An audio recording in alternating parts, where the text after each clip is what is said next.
There's a lot of people who don't know how to get married. I run a company called SunnahMatch. What kind of people are you helping to get married? Practicing Muslims. One thing that I said to one sister one time, if you post your picture on the internet where it's accessible, you should see that as a lost picture, meaning you'll never get this back. It's gone forever. If we implement pictures, our revenue will double. That's not suitable for me. Ideas are nothing but ideas. All that matters is execution. If you stay inside your own house for long enough, you're going to start creating problems that now you have to solve. Deen is such an interesting niche to be in business because Islam is spread so wide. You're talking to every type of person on the face of the earth. I want to build an army of Muslim engineers. If you're at the front of the next technological revolution, your country will become a superpower. If we don't have a leg in this, it will be used against us. 100%. Our expansion has to be towards wherever the biggest problem is. If you become an engineer to solve problems, the Muslim...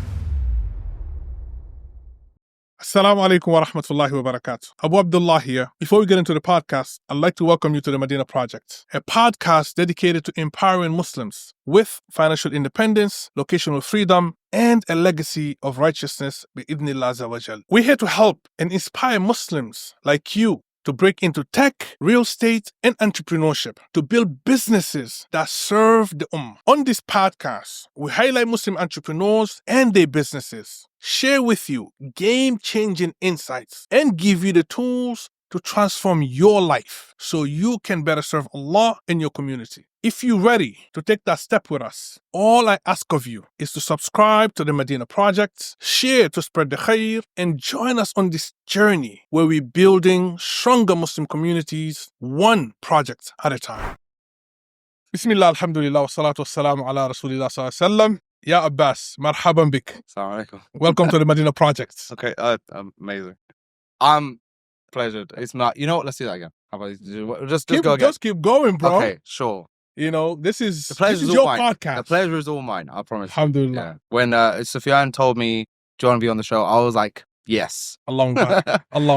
Yeah, He told me about it. I said, long about it. I was really stoked because, to be honest with you, alhamdulillah, you've done something amazing. May Allah bless you. Now you've done something amazing. Okay. Whether you want to hear it or not, we're going to tell it to you anyway. Sure. Okay. And it's not to praise you in your face, but Allahumma barak. Okay, sure. You know what I'm saying? Yeah. You've done something amazing. May Allah reward you for it. I'm going to start right there before we even dive into the questions. But with Jazak, credit has to be given where credit is due. You know what I mean? And like I said before we started, that one of the goals of this podcast is really to inspire other Muslims. Honestly, I didn't know who you were. No way. Before we met at the event. At the road trip. Yeah. And you've done... No, likewise, bro. I mean, you there the first time as well. I was like, what, yo? There was no reason for you to know me. There was no reason for you to know me. There was reason for me to know you, though. Okay. You know what I'm saying? Yeah. So I'm thinking like, okay, so many people out there don't know who you are. They know what you've done. It's true. Yeah, Yeah, I mean, if you're talking about the work that Imran and I have done, then yeah, probably, yeah. The work you've done, and it's amazing. Allahumma barak, May Allah continue to bless it, put barakah in it. Wallahi, I mean, it is literally one of the most amazing things on the internet. Okay. No, really. Damn, bro. It is. You know what? When it's your project, you look over every day and you only see the problems and stuff. So it's hard for me to... I don't even agree with you. I don't think he's right. It's okay. But okay, fair enough. I'll tell you why. Go on. It's not about... Look, you're an engineer. I'm an engineer. So we understand tech, right? And glitches, issues will happen. Mm-hmm. That's just life anyway, right? But I think the most important thing is the problem you're solving and the solution you bring to the table. Mm-hmm. So sometimes it's not so much about how perfect the solution is. Yeah. It's how big the problem is. Mm-hmm. Mm-hmm. You know what I'm saying? Yeah. Because the solution is a work in progress. Yeah, I mean, it will always get better. That's true. Yeah. It has to. You know what I mean? Even the biggest companies have bugs. They're going to crash. So that's going to happen. But we're going to measure, based on the problem that you chose to tackle and how efficient it is and what it has done. Right? Yeah. So that's just the preamble. Okay. So now, for those who do not know who Abbas is. Okay. Who is Abbas? I'm trying to figure that out every day, but I'll introduce myself anyway. Assalamu alaikum. My name is Abbas. I run a company called SunnahMatch. That's my main thing, which is where we have an app and we have another service as well where we help people get married. Allah Mubarak. So, yeah, I mean, it's way more simple when I say it, but when he said it, it sounds much nicer, right? Yeah, we help people get married. He's you being humble, bro. No, Allah Mubarak. No, it's good. It's good. I'm not. Okay, no, it's good. we help people get married, and that's it. That's literally all we do. We got no That's other. one of the greatest things you can do. No catch. You helping? What kind of people are you helping to get married? Practicing Muslims. Practicing Muslims. Practicing Muslims. That's it. And that's because there's a lot of people out there claiming they're helping Muslims, they're helping with marriage. Yeah. Some people just got dating apps. Yeah. You're gonna call it what it is. Yeah, you know what I'm saying? Yeah. So we're definitely gonna dive deep into SunnahMatch even in last version. Okay. But when I ask who is Abbas, yeah, I want to know who is Abbas to your family, to those closest to you. You know, who is the person behind SunnahMatch? Okay, damn. Right. Yeah. So, okay, I've thought about this a lot, and I speak about it a lot actually in general, which is that in your life, no matter who you are, man, woman, you operate in different spheres. So, like who you are, like you said, to your family, who you are to your friends. If you're married, who you are to your wife. If you have kids, who you are to your children. All these things are different, and they demand different things from you. So, I think the most fair answer to your question is for me to tell you who I'm supposed to be to the people who not rely on me or depend on me, but who I'm trying to be of service to. So I'm the son of my two parents. Allah Mubarak. They're very happy. I hope they're happy with me anyway. Allah preserve them. I have a few siblings. I'm the older brother from them. I have a sister as well, although she's older than me. But I guess that's flat. I just try to be good brother, good son. Those two ones that I'm balancing myself. And obviously, as you can imagine, I try to be a good friend as well. Waffaqak Allah, barakallah feek. So, what keeps you up every morning after Fajr?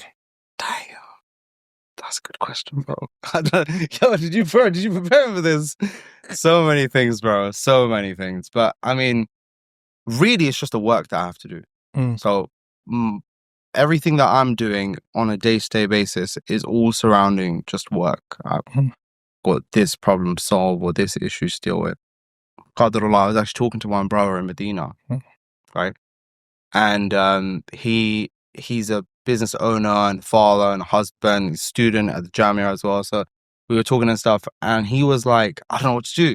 And I said, bro, your problem as a business owner, as a father, as all these things, is to find the biggest constraint at that moment in time and you solve that. So that's why I can't say exactly what I'm wondering. It's always just the biggest problem at the time. Right. Does that make sense? Right. No, that totally makes sense. Yeah. And obviously you are a man on a mission. There you are. So what is that mission? What does that look like? So I alluded to this slightly when we came on the road trip, right? And I think I don't know what the question was, but they asked, I think Imran said, why are you here on the road trip, right? To everyone. And then when it was my turn, I said that I want there to be a level of, I want to be with people who care about Muslim professionalism. I didn't say that properly. That's not really what I meant. What I mean is the only thing I really care about is Muslim excellence or like Muslim, let's call it ihsan, you know, which is what even our deen demands of us, right? So fundamentally, that's really all I care about. The marriage is one part of that. Or that's why I do at SunnahMatch. And all these other things that kind of play into that. But really what I want is for Muslims to be at the front of things because that's what is expected of us. That's really what I care about, to be honest. No, that's a very important point. Yeah. Because we are commenting. It's quite general though, isn't it? I think you wanted me to be specific. No, we're going to get there. Don't worry, inshallah.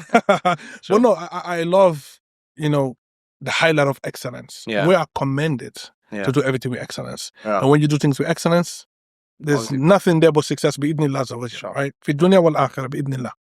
So, you've built this very successful, I'll say, and useful platform, bifadlillah. Yeah. Depends how you do. Depends how you measure the success, right? Akhi, in my measuring stick is in this space is if you've been a sabab, a reason for one person to find You know what? That was Go on. mine too, which is why I think it's successful as well. That was mine as well. Because there was a time, and I know I will let you finish your question, but I'll tell you anyway. Yeah. There was a time when me and Imran, we were like, shall we just stop this? Hmm. You know, we've been trying for a couple of months, and then somebody emailed us saying, you know, I got married on your platform, etc. And I was like, that's enough. That's enough for me to stay. That's enough for me to commit to this. You know, we're gonna keep going. If this keeps happening, if we keep solving this problem, it's enough for me to stay on this. And one time we even did a podcast, Imran and I, for relationship goals, and I think I said in the show, either at the beginning or the end, I said if this didn't help anybody, we would have quit this ages ago. We would have left this behind a long time ago. We would have moved on to other stuff. But alhamdulillah, it does still help. Alhamdulillah. One sister, she wrote us the other day. She was like, "Oh, you know, I've been married 4 years now. I found my husband on SunnahMatch. My brother was on SunnahMatch as well, and he's married now as well." And I was like, "Wow, that's great. Really happy for you guys." I mean, what else do you want? Yeah, right? Like, really? Yeah, precisely. I mean, what else makes a difference, really? This is Ummah building. Yeah. Oh, wow. Right. The community starts at that level with marriage. Yeah. People get married. For the sake of Allah, according to the Sunnah of the Prophet, they have children. Yeah. And we hope they raise those children upon the correct path. Mm-hmm. If you, the suburb of that, a suburb of people, first and foremost, not falling into haram, not even getting married in a way that's haram, because that's the way it starts. True, right? Yeah. You eliminate all the friction, the obstacles that lead towards that. Yeah. That's khair in itself. Mm-hmm. Then secondly, now you have practicing Muslims, building Muslim households upon the Sunnah, having children, hopefully raising those upon the Kitab and the Sunnah. You don't know. Maybe the next Albani, the next Ibn Taymiyyah. That's a win for me. You know what I'm saying? And really, I'm sure, these are from your intentions. Yeah. And you don't know how many babies have been born out of SunnahMatch. Hopefully loads. You know? Or do you know? No, we don't know. I mean, is that a statistic worth tracking? If we could, yeah. I mean, it's been 5 years now, so if you're not tracking it, maybe you should start. Yeah, if they wrote us back, please, if you get married on SunnahMatch, just send me an email, please. I'd really appreciate that. Yeah, maybe you can embed something in the system where it's like, you know, anyone who gets married, you know, they have to inform you. Yeah. Which is fair. I don't think anyone who finds success will mind doing that, right? No, me neither. I think you're right. And then say, hey, you know what? Also, as you have babies, please, we will just appreciate it. Just let me know. Just let us know. Just let us come with cameras when so we can make dua for the babies. But I'm really interested, Akhi, to know what sparked that journey that made you decide to say, you know what? I want to build SunnahMatch. I want to go into Muslim. SubhanAllah. That's a really good question. So I think this is an opportunity for me to tell you, because I don't think Imran's really mentioned it. SunnahMatch was not my idea. Ooh. I wasn't the founder of SunnahMatch. And to be fair, Imran was the founder, but it wasn't his idea either. SunnahMatch the idea came from one of my friends at university. I thought you were about to say it's my idea. No. As in one of my friends at uni. Okay. Not me. Yeah. So we went to university together, myself and this brother. I won't name him because I know he doesn't like to be named. Right? But he knows. Mashallah. We went to uni together, and we became friends with Imran, and he pitched the idea to him, and they started it together in 2017. That's like 8 years ago now. And they had a very manual system. The brother, he was, you know, mashallah, he was putting in a lot of effort with the spreadsheets and stuff, right? He was doing something what do they call it? Unscalable. Yeah. Which is how you got to start. He was doing some unscalable stuff in the beginning. Yeah.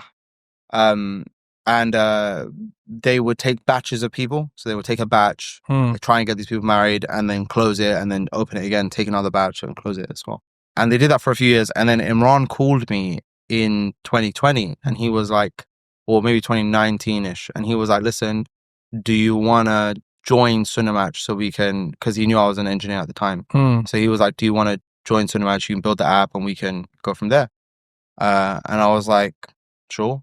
I mean, I can't see why this is a bad idea. I think it's a great idea. The project itself is good. The branding is good. I mean, one of the brothers, Sammy, he did a really good job with the brand. So I was like, look, this is this is great. This is all of the ingredients of like a good project, you know, like I can't see anything dubious or weird coming out of this. So I was happy to join. I was, so technically, I mean, I was an invite.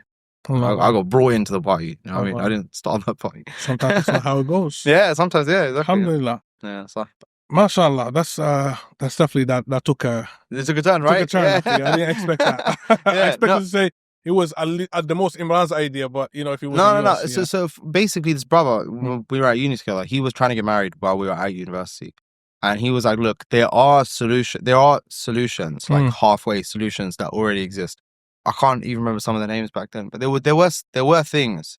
But he was like, look, I just want a place that has a list of people, and I know that all of these people are practicing. So I don't have to cross the deen hurdle, you know? Oh, there's so many hurdles on the process of marriage, you know, but like actual real ones. So for example, is she practicing? Are you guys attracted to each other? Is the timeline good for you? And like, can you make, do you have marital compatibility? Right. Can you work together as a couple? And I think solving one of them, which is you don't even have to wonder about practicing, it helps eliminate one of them. You know, it just leaves you down to, are you guys find each other attractive? Is this going to work? Like that, those kind of compatibility things you can figure out on a personal, subjective basis. But at least the Dean one's already covered. Right. Long about it. If I understand, you're a self-taught developer, right? Yeah. So that being the case, at what point did that aha moment come when you realized, like, wow, okay, this thing is working. Like, I gotta keep grinding. I mean, you did mention when one person got married, but was that for SunnahMatch or for me as an engineer? For SunnahMatch. Okay, so what happened after I joined was we didn't have any solution, any digital solution, but Imran and I decided to launch anyway, which I think was good, to be honest, because if we waited around for the app to be built before we launched, I think it would have taken much longer, and there would have been so many more issues and problems between that. But from the moment that we launched, which was in January 2020, to the moment that the first digital offering, like the web app, was built, was like 6 months later. And in those 6 months, I was doing the manual matchmaking, like how the brother was doing before, right, with the spreadsheets and stuff. And I think the aha moment for me, it wasn't even when the project was built. It was when all these emails. So I don't know if you know how, like, people still do it now, where you take in all the profiles and you put them in Telegram, or you put them in WhatsApp, or you put them wherever. Those, yeah, right. And then you send the owner, I want to know this person's details, and then they swap the details around for you. Right. I tried to streamline that as much as I could using like forms and no code stuff.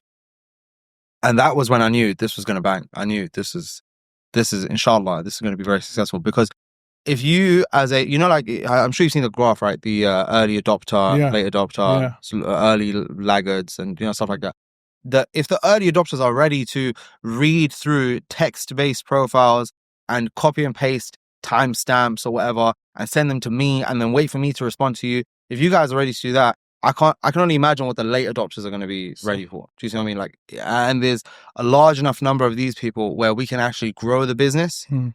That means later, inshallah, there'll be even more people. This is a solution this is a problem that's painful enough that even a tedious solution will be good enough. So this was like the validation of your MVP. Yeah, 100%. Like, before we even launched it, I knew this. Like, people will really benefit from this. Allah Barak. So from an engineer to an engineer, I know that creating a platform like SunnahMatch is no easy feat, right? It's like, people may think it's like, oh yeah, okay, just come and click a button, match, boom, boom, boom. Yeah. It's a platform, right? It's a two-sided platform technically. Yeah. Where it's like, you're matching, and then there's a lot else that goes into that, right?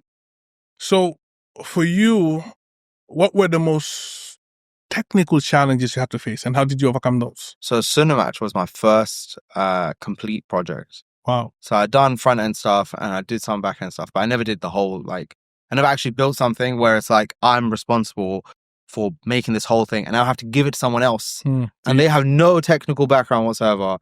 And it just has to work. It just has to just work, That was my first time doing that. That's why with new engineers, when they ask me, like, how do I become good? How do I learn? I always say, build something for people who are not like you. Meaning, like, maybe they have the same problem, but they're not technical. They have no technical background. Right. I should be able to give it's good when I can give it to somebody like who's like my dad, and he can figure out. If he can figure out, that means I did a good job. You dumb it down as much as you can. Yeah, as in so that people who have no technical background, they can use it, basically. Did you do that? I mean, I tried in the beginning. Yeah, we still have some stuff to do. But yeah, I mean, I would say so. It's fairly simple enough, right? You fill out the form, etc. But yeah, and so after when I say it was the first project that I built like that, that's when I knew that the learning cycle is all in the projects. It's actually not in the lines of code or the days that you spend. It's all in how efficiently can I go from the idea to having it in somebody's hand, a built project, and the faster you can go through this, and I don't want to say quick because it's not really about time. It's about the efficiency, like how much effort and how much knowledge you have about the range and the domain and stuff. That's really your marker as an engineer. Later, when you become a better engineer and your skills improve, you'll be able to see from far, this is a better solution, even though I didn't think about it before. In building SunnahMatch, were there any point where you just felt like, I can't do this? I'm actually not even qualified. You know what? Yeah, I had one part like that. And as an engineer, you'll understand. It was when I implemented authentication for the first time. I was like, bro, I'm stuck on this, like with the refresh tokens and all that stuff. And there's solutions now, like there's stuff on the internet where it's like a plug and play kind of. But I was like, bro, this didn't exist before, Right. We were struggling with this, bro. Right. And it was one of the last things that I did. And I was like, I'm going to be stuck on this for a while. And so I thought, okay, I'll start another service called I'mStuck.com where people can help me. I bought the domain. I was like, okay, cool. If I could just, but then I was like, oh wait, we're gonna end up in the same situation. People can't log in, so I had to get over that. But once I solved that problem, that was much easier. Yeah, everything else was fairly simple. And the first product was a web app. Yeah, and then eventually you went mobile. Awesome. And obviously we know that tech is always evolving. Yeah. Bro, and so now crazy, even faster than ever before, right? Bro, I started this series on my, I have a coding TikTok channel, right? I started this series where I was building some stuff and I went on holiday and I came back and I didn't have a chance. I was like making a video every day. So I stopped on like day 49 and then I came back from holiday. And then I had to go somewhere else. And then I came back. So I just got really busy. So I couldn't continue the series. But it's been like a couple of weeks since my last video. And so much about the building landscape has changed in just a couple of weeks. Wow. I don't even know how to help them catch up. Like I took on some students 6 months ago, right? As like a trial run, just see if I would like having coding students. And what I was teaching them then versus what I was teaching them now, 6 months ago is vastly different. Like it's so different that I'm like, I don't know what the future is for the average, the day-to-day engineer. I don't know what's gonna happen, bro. I don't know what to tell you, mate. Yeah, that's interesting. And are you talking about like within the same tech stack frame, like within the same tech stacks? Yeah, no, I mean like like the different new languages, frameworks, libraries. No, I'm talking about AI, bro. I'm talking about as in like if you're an engineer, so if you have an idea today, right, which is I'm gonna make a I don't know, let's say you wanted to make 12. You want to make 12, right? Now I've said this to people before that the first a lot of people ask me, they're like, why don't you just build Facebook, right? And I had to explain that Facebook is not a technically difficult website to build. Maybe Facebook as it is today, but the first version of Facebook, Facebook.com, that's not a technically difficult product to build. It's about the popularity, like how it grows over time. That's what makes it difficult to compete with Facebook, right? But so say, for example, today you wanted to build Facebook.com. For Mark, he probably, I don't know, I can't remember exactly how long, but it probably took him a couple of months to get everything down, right? But you could build Facebook, the first version of Facebook.com, you could probably build it today in one go, like just today or tomorrow. By the end of tomorrow, the whole thing is launched. It's www.abdurrahim's I can build it today. Yeah, that's what I'm saying. Because of AI, right? And I'm saying because of that, this level of technological hand-holding has never existed before. Yeah. It's crazy, bro. I mean, I don't even... There's projects that I want to build and I'm like... Should I wait till the change happens? I'm gonna have to do this quick, Yeah. Subhanallah. That's what I mean. I definitely want to talk about AI. Eventually, bi'idhnillah azza wa jal. Yeah. So Can I just say it's really nice to have you, man? Honestly, you know, when I saw you on the road trip, I was like, I need to chat to this guy. We need to chat because bro, even you have everything you said about SunnahMatch is the same thing for yours because you have Zoj, right? Yeah. So I'd seen it before.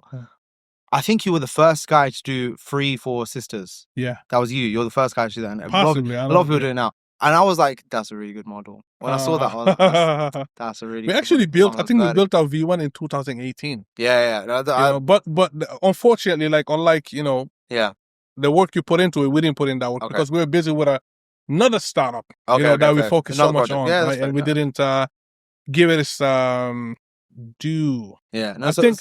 When you told me, I was like, "Whoa, that's you!" Because bro, I didn't bring my laptop. I would have showed you. I had your website as a bookmark on my thing because I was like, "This is good. I like this." I think there's good. It has the stuff. I like that. So I was like, I definitely have to speak to you. So it's nice. I did bring it up at the event. Alhamdulillah, and subhanallah, there's no other platform online I will literally recommend besides SunnahMatch and Zoj. Yeah, fair. And I'll tell you what's crazy. When people ask me today, what do you recommend? I'll say SunnahMatch and Zoj. Nice. But you see the order. Yeah. You know why? You can do it however you want, bro. I'm telling you. Allah's a witness to what I'm saying. I'm being genuine because at the end of the day, why did we build Zoj? Yeah. You know what I'm saying? I have to ask, what was the purpose and what's the intention? Come on. Is it to build a tech platform to get rich?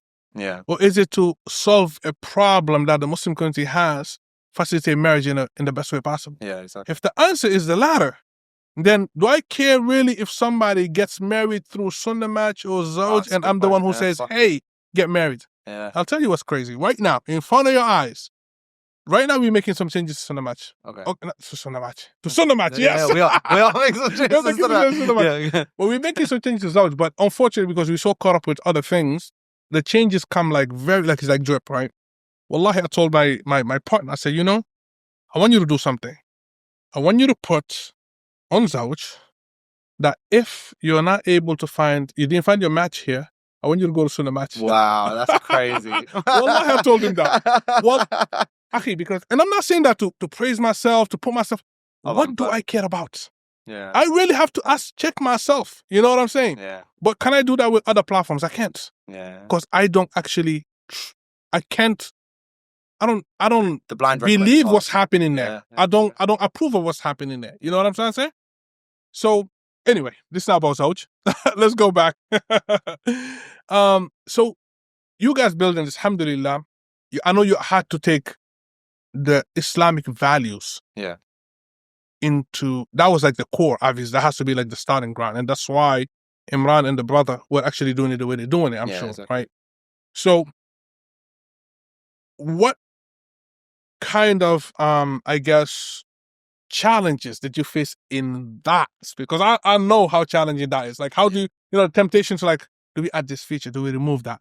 You know what I mean? There's so many features specifically. The discussion of, do we include this? Do we not include this? Imran and I have turned it over hundreds of times, probably, about pictures, about unlimited, unsupervised chats. Oh, chats. Yeah, as in, because chat, I think, is possible. You could implement chat in a halal way, which we've done it. Possible. Yeah, that's what I'm saying. We've done it. It can be done. Yeah. Pictures, I'm not so sure about. Pictures, right? But I can see. I totally, because you have to balance two things, right? Which is the effectiveness of the platform for the objective, and also how you're going to survive as a business. Yes. Right. Yeah. So I know this with yaqeen. If we implement pictures, our revenue will double over the course of 6 to 9 months. 10x. Double. Yeah, that's what it's crazy. Like, just by having one feature. Yeah. Even if you said we'll just show one picture for 10 seconds, bro, and it's self-destruct. Yeah, exactly. But I know it will back, but that's not suitable for me. Because there's one thing that I said to one sister one time. I said to her, I was like, look, if you post your picture on anywhere, in any place on the internet where it's accessible, you should see that as a lost picture, meaning you'll never get this back. It's gone forever. As in, there's no You've circumstance. exposed yourself. Yeah, it's gone. That thing is gone. I'm not saying that to be mean or like, you know, doom and gloom or whatever. I'm just saying, just keep that in mind before you post it. So, Before you post the flick, just know this thing is gone. It's out of my hands. Is the point that I'm making. So? And bro, I mean, just because I have, and this is another thing you have to struggle with, right? I have, you know, practicing friends like you, Allah, you know, upright, just people. But you don't know that's the case for everyone. So, you know, not you everybody cannot trust that every user is going to be will of that. actually- Exactly. And then you invite obviously another group of people, which is just jokers, right? Right. One of the things, I think I was speaking to one brother, Mahdi, he came on one of the first trips, right? Mhm. And he asked me, like, why do you think SunnahMatch is successful? I think I said something that I was like, I think it's success, you know, to a certain degree or to some percentage. And he was like, why do you think that is? And I said, because the platform is really restrictive. Allah Barak. There's only so much you can do here. Hmm. And one of the things you can do is you can speak to someone's Wali. Do you get it? Yeah. So automatically, it's not so much that the platform is successful. It's more like we have a selection bias. Yeah. You know, people know you can't come here to talk to girls. Yeah. You can't come here to look at her pictures. You can't do that. That's not even an option. Do you get it? Why do I come here? Exactly. So what are you here for, right? Yeah, If you're yeah. here to get married, then bro, faddal, hayakallah, we're here to help you. Yeah. But if you're here for any other reason, we can't. There's nothing. There's no offering here. You know. SubhanAllah. So I think automatically that brings in a certain mindset of person. I can't promise you that he's going to be rich, that he's going to be good looking. I promise you that she's going to be in shape or any of these things. But I can at least, the platform is oriented in a way where we get at least the practicing people. Fadlan. You know. No, that's a beautiful thing. And at the end of the day, for us, these platforms serve a purpose, and we want to make sure that they stay fenced in as much as possible, Yeah. just for that purpose, right? So, someone trying to play games, you can't come here, Yeah, exactly. right? Even though some people will understand, yeah. If you You never know, right? You can never we stop try our everyone. best. Yeah, exactly. Alhamdulillah. So, starting any business, Yeah. especially a tech business, Yeah, has its financial challenges, of course. right?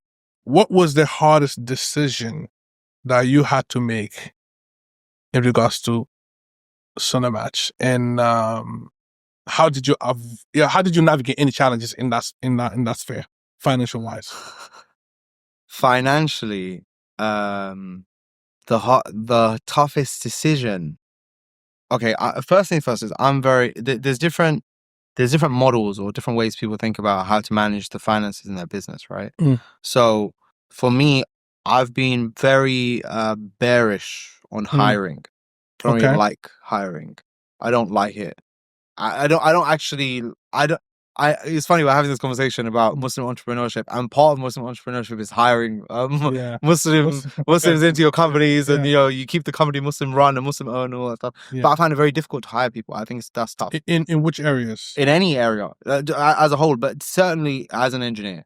I think hiring engineers is very difficult for me. Muslim engineers or any engineers? No, any engineers. Okay. Basically, hiring as a whole, I'm already fairly restrictive on how much we hire, who we hire, things like that. That's already, I'm quite closed off on that. Right. And then the next thing is I'm even more closed off when it's engineering based. You know, Makes sense. because you have to remember, I don't go to sleep at 10 o'clock and then wake up at 9 Monday to Friday to work on this. Every hour of the day I'm on this. Every hour, every waking hour. If I'm not talking to you, bro, what do you think I'm going to do when I go back home? Right? So, and today's Thursday, but on Saturday it will be the same thing. On Sunday it will be the same thing. On Friday it'll be the same. Sorry, bro. On Friday after Jumu'ah or before Jumu'ah it'll be the same thing. It's the same thing, right? Yeah. So, as an engineer, you have to I'm not saying it because I'm anyone special, but there has to be a good reason for me to believe that you're going to help me in this process more than I have to help you. Because there's a certain amount of help that I have to give you to get started, which is fine. I'm not against that. But I'm just saying, in general, it has to be that I know that within 3 to 6 months, you're going to be a net positive, right? And that's very difficult for me to believe, just in general, especially when the company is this small. You know, when you grow past certain, actually, not even when you grow past certain user numbers, I don't believe that either, because didn't WhatsApp grow to 1 billion users with 30 engineers? Something like that. I think they got sold. It got acquired. Yeah. Even Telegram now. It's a very small small team. number of people. That's what I'm saying. And it's in the billions. I'm not convinced. I'm not convinced that you have to just hire swathes of people into. I don't think It's a mistake. I can tell you that from first-hand experience. Right? Because then it's hard. I mean, here's another problem: is it's hard to let people go, right? Very hard to let people go, and also as a builder, because as engineers, especially once you've built a product, Yeah. you're no longer just an engineer anymore. Yeah. Once you're a founder, you get the builder it. You just want to build and build and build, right? It's like, bro, to run the business, you can't do that, innit? You can't. And even within that single service or application, you're tempted to add features. Yeah, all the Right? time. That's a battle. Yeah. Just Right? yeah. No, and the difficulty to build the features. That's not the whole problem, isn't it? Right. So I would say the most difficult decision that I've personally had, financially speaking, is literally just very restrictive on hiring, and I don't really like bringing people into the project. It's hard for me. Imran was the opposite though. When we worked together, that he really liked bringing in people, and to be honest, it was really helpful for me though, because like I said, my nature is fairly restrictive. Don't really like it, and he really likes it, so you balance each other. Yeah, exactly. Yeah. So yeah, but even that, I don't even think now that I think about it, no, I think my most difficult, and I'm only mentioning this because he already spoke about it. Yeah, okay, yeah. is I made Imran an offer, and he's not in the business anymore. You don't Yeah, remember this? I know he's He not. mentioned, I know, he mentioned it on the podcast, and when he said that, did you know that? Yeah, I made him an offer, and he took it, so he's not in the business anymore. That was the most difficult decision for me, like by a mile. You know, to buy back. Yeah, not as in because I mean, not to buy be back, on your own. buy forward. You know, to go on my own. Yeah, basically. Right. Because I mean, what's so difficult about that? We started it together. You know, we've done this whole thing together. Like as in Ilal An up until now, the whole thing we've done it together. Yeah. So for me to make him an offer, by the way, sorry, I should. This is my opportunity to give him his flowers. Yeah. People have asked me before, you know, how would you do it? If you were to do it again, how would you do it? Right? And I don't know how to tell you that I'm actually benefiting mostly off of Imran's effort. This is not something that I can really give myself credit for. All these flowers, I have to give them to Imran. This is all, bro. I've said this before, bro. Imran's my guy, absolutely, 100%. But it would be unfair for me to attribute success to SunnahMatch to me without giving it to him first. So for me, now knowing all of this, for me to then go, maybe I should buy him out of the business. You know, it was hard for me to even think about that in the first place. But then afterwards, I spoke about it, and I spoke about it with him, and he spoke about it with some people as well. And then we spoke about it again, and we kind of went back and forth for a little while. But he was happy to take the exit, which I thought was amazing. Can I ask why? Sure. Why I offered him. Why did you want to make that buyout? Why did you? So it's been a while, obviously, like I said, since we started, and I did a trial run of running a business on my own 2 years ago. Okay, different business? No, same one. Okay. So what happened is we were working together, but Imran was traveling a lot. I think he was making his way to the UAE around that time. I was doing the same. But it's funny, I was trying to get married around that time too. So what happened is we had like a few differences of opinion on how to run the business. And I asked him, I was like, bro, please, if you could just leave this to me, I would be really grateful. Okay. And he was like, I don't know. You know, I said, which is great. Don't get me wrong. Sometimes it's good to have somebody tell you which parts you need to work on. Right. Right. But he was like, he was fine to take it, even though he was a little bit hesitant. And then it was 2 years later, and we started to work together again. Right. It was quite short at the time. I think we worked together literally a couple of weeks, and I was like, this is really good. It's really helpful to have it. And then in that time, they obviously built the marketing agencies and all the other stuff that Imran does now. So those skills definitely complement what I was doing at SunnahMatch. So then I was like, okay, cool. If I can combine between these two, I can kind of do this.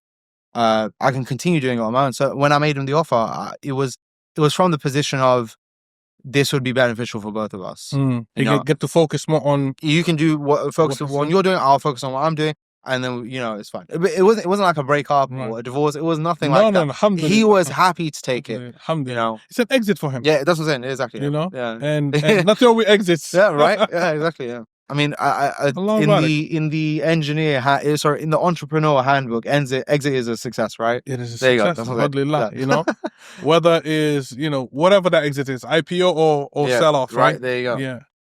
So for you, looking at the success that SunnahMatch has had, bifadlillah azza wa jal, and I can say success without asking you. Yeah. I don't know what's in the back end. Yeah. I don't know what your data looks like, but I know it's a success because I know people personally, bifadlillah azza wa jal, who has gotten married off of your platform. Yeah. Not one, not two, not three. Everywhere you go have these discussions, people say, I got married off of SunnahMatch. Bifadlillah azza wa jal. Okay. A few people here and there will say Zawj, but Muslims say SunnahMatch. Alhamdulillah, right? So for you, what has been the most rewarding and gratifying part of knowing I have helped practicing Muslims, get married? Okay, this is a great question. I've already answered this question before, which is why I'm excited. Yeah. So we have a brother here sitting beside us. Do you mind if I mention you? Okay, so Sufyan, he got married off of SunnahMatch. Halal Marriage. So Sufyan's, do you mind if I mention you, right? So Sufyan's a revert. That's the first thing. He wasn't always a Muslim. Abu Bakr and Umar. Yeah. Those are my things. Yeah. just like everyone. Exactly. And so he's from places in Europe, and his family, Allah barak as well. She's from places in Europe too. And we drove from London to Amsterdam, which is where your wedding was, right? And I said it on the day. I was like, "This is so nice. This is so sweet. This is a room full of people who I don't know any of them. And hatta that day was the day I met Sufyan. He was a sick guy, by the way. Don't get me wrong. But that's the day I met him, and I was like, I don't know why, because it doesn't benefit me in any way, but I'm really happy for you, bro. Like, my joy is brimming. I'm so gassed for you, and I don't even know why. And it's just because, I've helped him, inshallah. Allah accept it. I mean, hopefully it's accepted by Allah subhanahu wa ta'ala. But hopefully I've given you something that's a great source of happiness for you, and I hope you're happy now, right? Okay, it seems we are happy, so hopefully we might have to do a SunnahMatch reunion. Oh, do you think? get all the SunnahMatch alums, everybody. Yeah. I do have to ask you a question here. Go on. Did you get an opportunity to plug in SunnahMatch at his wedding? The what? Did you get an opportunity to plug in SunnahMatch at the wedding? We did. That's epic. We did, yeah. Basically, because we turned it into a marriage documentary. And now, bro, I don't even have. Let me see if I can show you. MashaAllah. On the app, yeah. Yeah. Oh no, I've got the development version, so I can't show you. But on the app, on the welcome page, it's clips from Sufyan's wedding. Allah. on the current live app now? Yeah, if you download the app now, so on the welcome screen, it says "Welcome to SunnahMatch." In the background, it's got videos of this guy, and on the top it says "Real SunnahMatch wedding footage." I love it. Did you know that? MashaAllah. Allah. Yeah, he was. Sufyan's helped us a lot. Allah. MashaAllah, tabarak. Allah is beautiful. Alhamdulillah. I guess you couldn't have answered this in a better way. Yeah. Okay. So may Allah continue to bless it and bring about many, many more marriages upon the Sunnah. I mean. Tech, as you and I both know, is obviously innovation, using technology. There's issues, there's challenges with like privacy and all this stuff. Yeah. How do you, especially when it comes to matrimony, right, and people's information, stuff like that, like how do you mitigate that and make sure that it's safe, it's secure, people are not worried about? Because I know, like I'm asking this because I know Zawj people sometimes messages me like, will anybody notice me, for example? You know what I mean? Like if they saw my profile, like, no, it's all up to you. Whatever, it depends on the information. If you put the stuff in, I'm such and such person, and I have this scar on my face over here, and you always see me in this masjid, then obviously they're gonna figure out. Right. So we have there's no way for somebody to know who you are on SunnahMatch. As for security practices and stuff, so now we don't have any, we don't save passwords, or I'm gonna get into the technical side now. Yeah, we don't have hash passwords in our DB. There's nothing that, even if our whole database drops, you won't get access to people's like identifiable information. Their names that are saved, those are saved separately.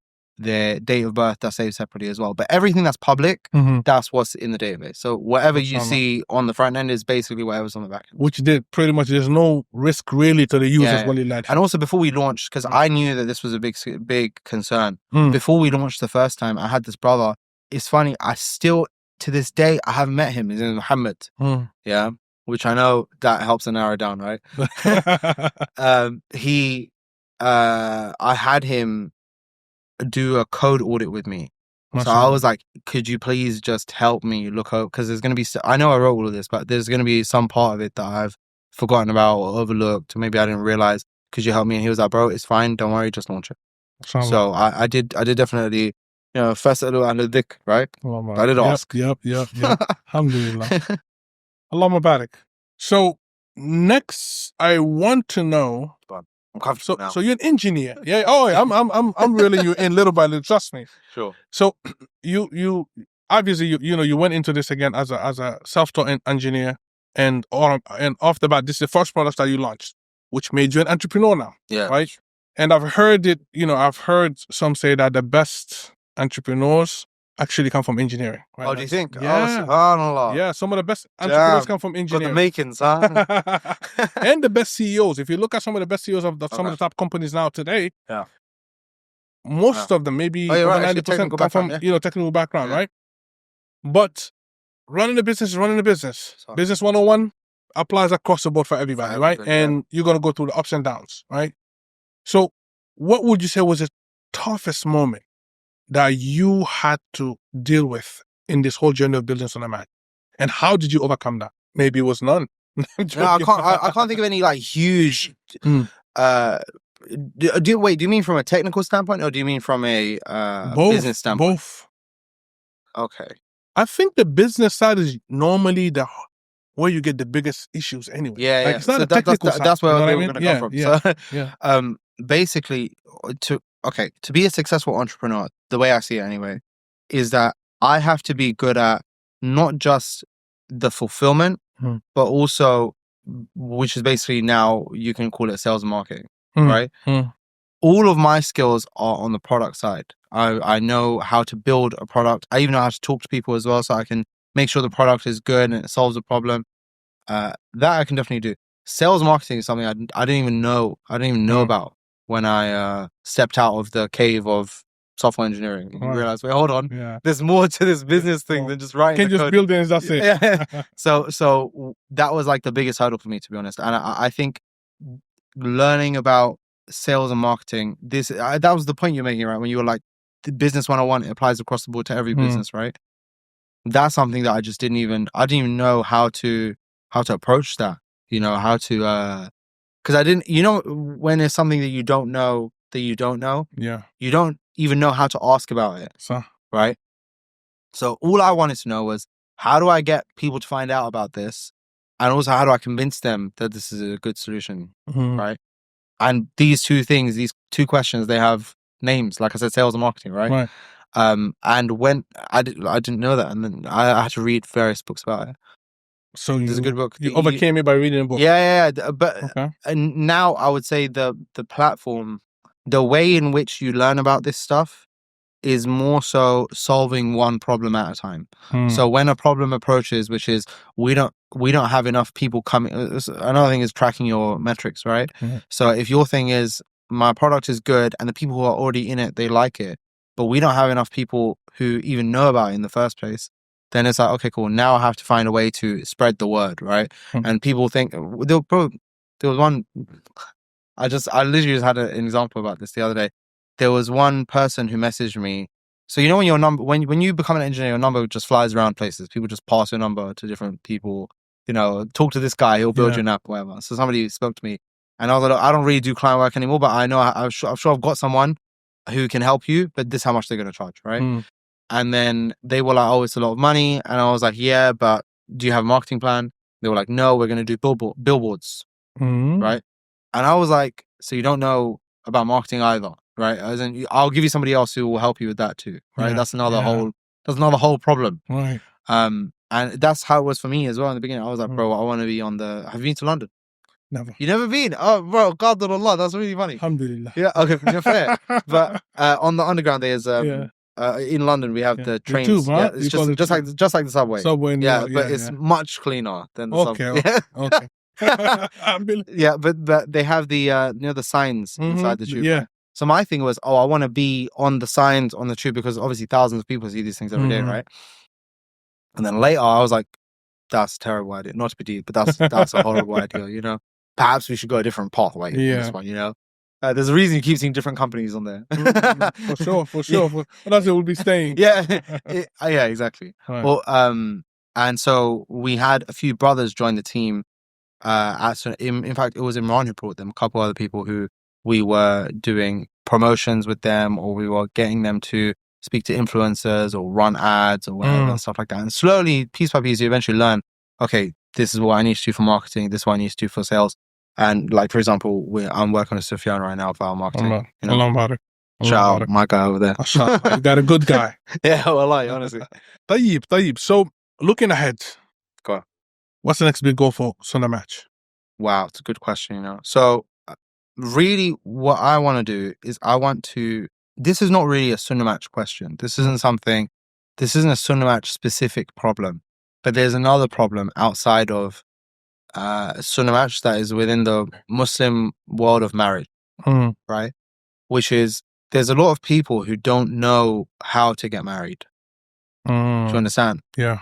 So if I sit down a brother, let's say he's from East London, for example, and he's never been married, he doesn't have any siblings who got married, he's the first person in his family, let's say he's like 23 years old, his parents are like, you know, previous generation or whatever, and this guy's got no idea how to even get married, you know? If you ask his mum and dad, they got a different situation as well, because maybe his mum is from back home or his dad is from back home, and they got married because their parents knew each other, and it's like, it's in the village, and it's like, that's great. I'm happy for you, but that's not how it's going to work for me. Yeah. You know? So I think I want to come up with a system to standardize marriage processes for people outside of just meeting them on the app. Meaning, there's some amount of education that's required here, so you have to like teach people how to do it. But what I'm suggesting is, let's say, and I still haven't really thought about this, so just bear with me. Maybe help you figure it out. That's what I was going to say. Maybe you contribute, right? Yeah. So if there's a guy and he, like I said, he has no idea how to get married, there should be a framework in his mind that he knows, I have to do this, and after that I do this, and after that I do this, and after that this happens, and after that this happens, right? Let's call it like, imagine there's 5 steps. Right. Let's imagine there's 5 steps you have to take, right? Yeah. So if step 1 is find the woman you want to marry. Step 2 is SunnahMatch? Yeah. I solved that problem for you. Yeah, and then step 2 would be, let's say it's meet the family, or let's say it's meet the sister, and then number 3 is meet the family, and then number 4 is they meet your family, number 5 is you get married. Right. Let's say some kind Just of to be clear, meet the sister, meet the families kind of together, right? Yeah. Okay. But I mean is that they might want you to meet like the grandfather. And right. Yeah. The point is, just for anybody listening to understand, like, you know, I just got to be very clear. Don't meet the sister by herself first, and then, you know, you might meet her with her brother, with her father, with her uncle, whoever the wali is.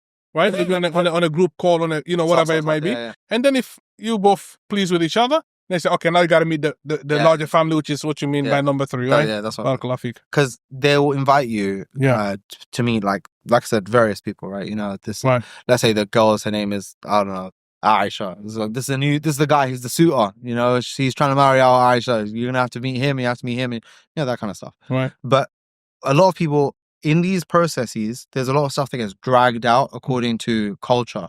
Right. So, for example, in Pakistani culture, which is where I'm from, there's various stages. There's a lot of stuff that people have to get through before what Punjabis call baat paki, which is like, it's done. Engagement. Let's call it engagement. Okay. As in, all we're waiting for now is gotta go through this whole process and then we get there. Just to arrive Does that include having to visit uncles and aunties in different cities and towns? It happens a lot, yeah. No, I mean, not so much in the UK. Yeah. In the UK, maybe they'll come over to do that, but I've heard the United States stories, crazy ones, man. Some cultures you have to literally fly to a different country just to meet an uncle. Right, see, yeah, that's what I'm saying. So I think some amount of standardization would be really helpful there, you know.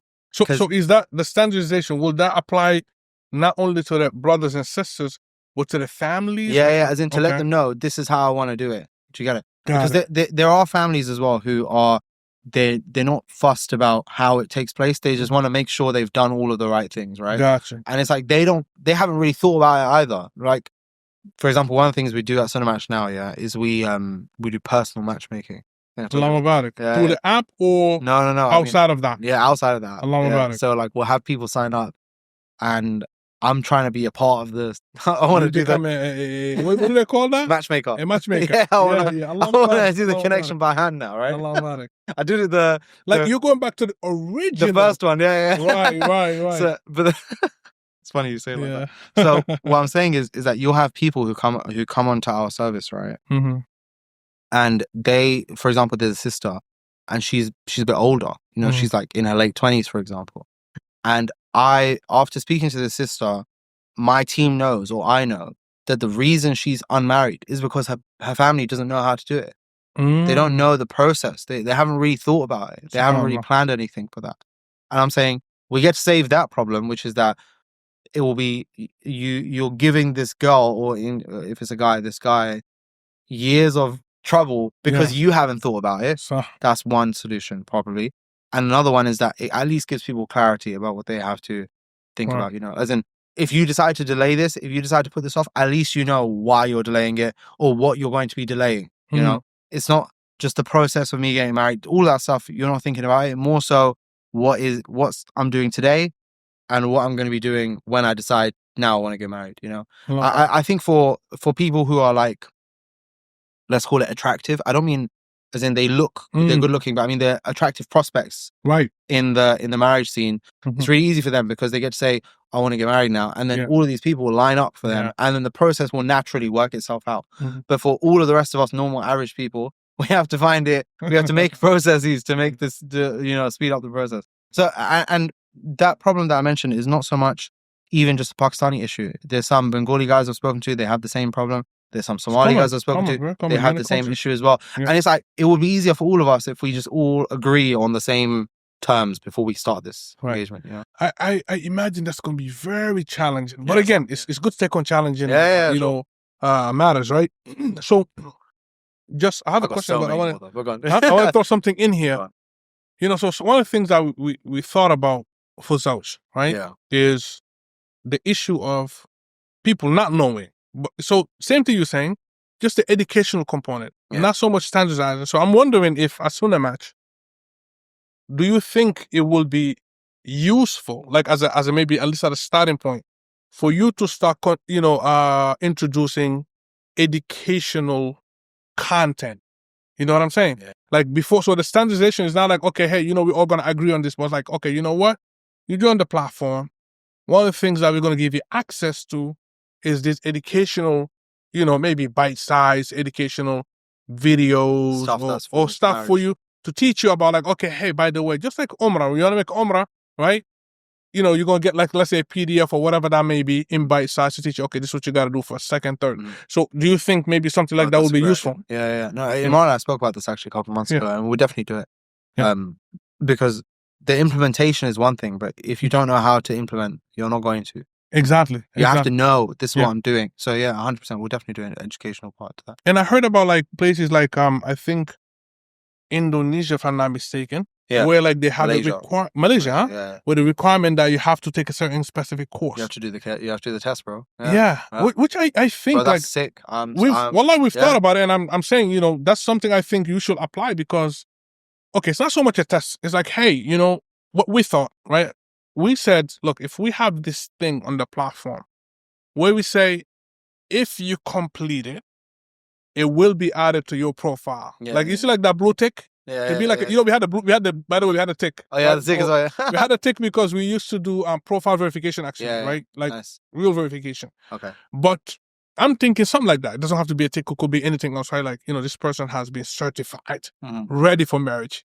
So I'm saying like, I think if you implemented something like that, I think it would be amazing. Right? I definitely think that's a good idea. I have so many ideas for this because I love marriage. I love marriage so much. And I hope everybody gets married, right? The other thing is the issue, and I want to ask you about that. A few questions I want to ask you. And it's almost Maghrib, so we're going to, try to catch the prayer of the evening. You can continue after the Salah, inshallah. That's fine. Right, for a few minutes at least.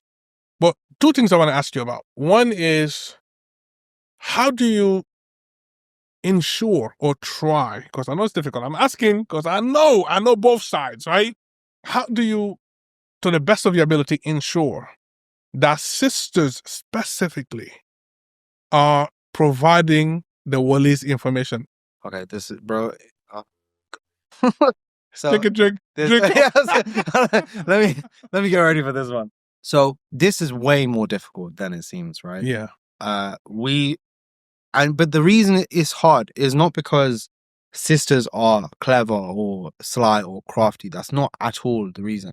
It's because the walis are not reliable from a platform standpoint, right? Somebody's not even reliable when you call them, bro. There's guys who write me and they're like, "Oh, bro, I got this girl's dad's details, but her dad doesn't even reply to my messages. He doesn't answer the phone." That's one other. But I mean, if I could get the guy, the wali, the father, the grandfather, uncle, whoever, if I could get him to just click a link and press a button, then this would never be a problem, because we could have wali verification, right? That could be a feature. Yeah. But right now, all we have is when she signs up, maybe I'm exposing some loopholes here, yeah? But when she signs up, she puts her number. Yeah. Her own number. Mm-hmm. So she can get OTP.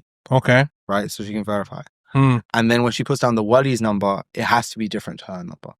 Okay. Got you. But you're not getting OTP on that one. Can't do it. Because we cannot rely on the wali. You just won't do it. That's what I'm saying. Okay, Do you see what I'm saying? No, I know if this. If I could get understanding that the wali is going to be complicit in the process, bro, we got sisters and the walis don't even know they get married. Of course. You get it? Like, the guys will write me and they'll be like, "Oh, I called him and he didn't even know where I was from, or that his daughter was getting married, or that, she's on the app or anything like that." And I'm like, "Bro, I'm sorry that had to happen to you, fam." I think one of the biggest issues we have in this space, trying what we're trying, is literally the issue of walis. I think some people, we've seen situations where a sister, let's say she's a revert, let's say, she doesn't actually have her father, whatever. Now she has someone who's a wakil, actually. Yeah. I would expect those to play their part. Yeah. Even they are failures. No way. So, So one of the things that we thought about, and we didn't, dive into this again, because I'm hoping you're going to think about doing this, if you can execute on these things. We thought about, how do we as a platform act as a wakil for a sister when needed, if that makes sense. Of course, Shara'an, we have to know where does that apply, when, because obviously a wali, if I'm a father today, right? I have my daughter or my sister, I can give you the permission to act on my behalf. Yes. You know what I mean? Yeah. So we thought about these things, right? And we didn't get a chance to go ask the people of knowledge yet to figure that out. But these are like the solution that we're thinking about, because this issue of walis is maybe worse. Sisters, like we said, Allahumma barak, a lot of the sisters, they're not necessarily trying to get around. Yeah, they're not trying to do something, because, bro, they don't have to do that on Sunmatch. But they're desperate to get married. Yeah, exactly. You know what I'm saying? So what do they do? What's the solution? Bro, from SunnahMatch's perspective, that's not an easy one. That's a really difficult problem to solve. So we've spoken to different people, right? So one charity in the UK, I want to shout them out right now. They're called Solace. SOLACE UK. They have a wali system. It's charity. There's, even when you pay them, it's not business.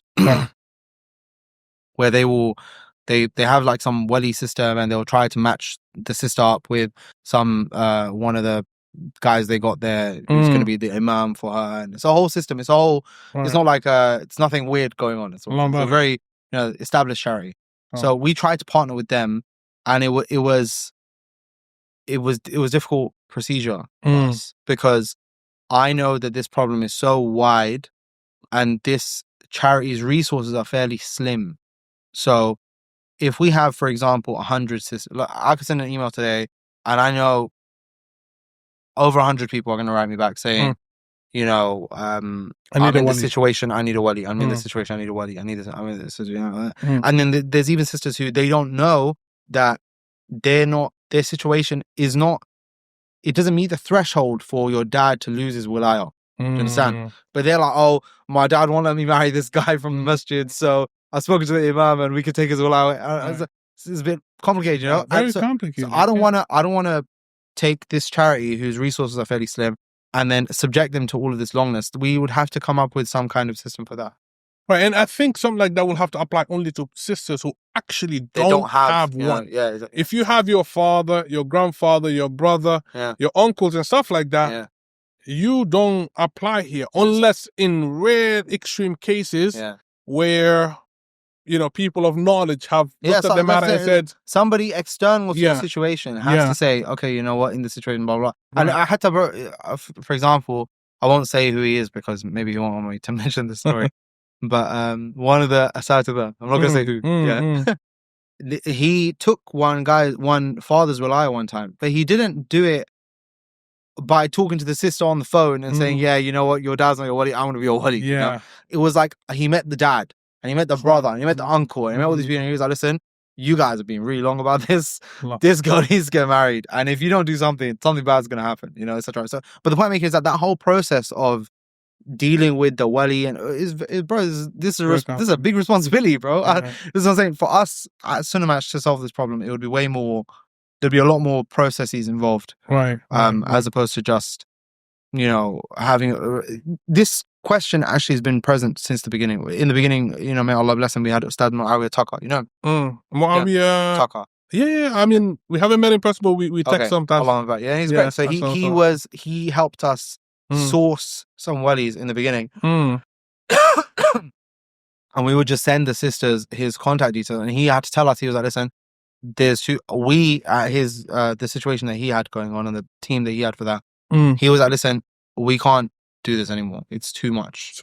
So this is more like, I would say, a community effort. This isn't something that I can really solve in one go on my own. We'd really have to come together for that one. Right. So with the wali thing, what we did in the beginning, which again, it's like doing things that don't scale, right? Yeah. Which we've considered going back to. Okay. Right? Somehow make it work. I don't know how, but make it work. Yeah.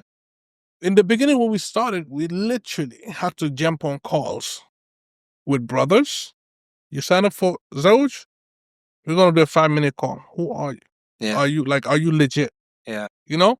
We don't know your person, but like just that quick few minutes, you know, you get an idea. Okay, at least I know it's a real person on that side who's like, okay, trying to get married. We got on calls with walis. Sister signed up. Are you the wali of so-and-so? Yeah, you know, boom, boom. Again, people who want to play games, at the end of the day, they could, you know, somehow. So people might include, you know, people might still play games. Yeah. But again, all we can do is to the best of our ability, because the biggest thing in this actually is not so much like, oh, the concept, oh, you know, I just want to help people get married. It's like, if I'm not able to do that in a way that is Sharia compliant, I just better not touch it. Yeah, you know what I mean? And then I'm not qualified to do it, right? Yes. But so we did that. We were getting calls with walis, and subhanAllah, the ones we got on, they were shocked and appreciative. Yeah. You know, like, this is insane that you're, you know, doing, because now I feel comfortable. Yeah. Right? And that's the kind of wali who wouldn't mind the sister having 10 matches and he'll talk to each one. Yeah, because the other issue you have is sisters will say, look, my wali straight up told me, don't bring anyone to me until you have agreed. Yeah. So mad, isn't it? That's insane. Crazy, right? You know, so the issue is not like she just doesn't have a wali.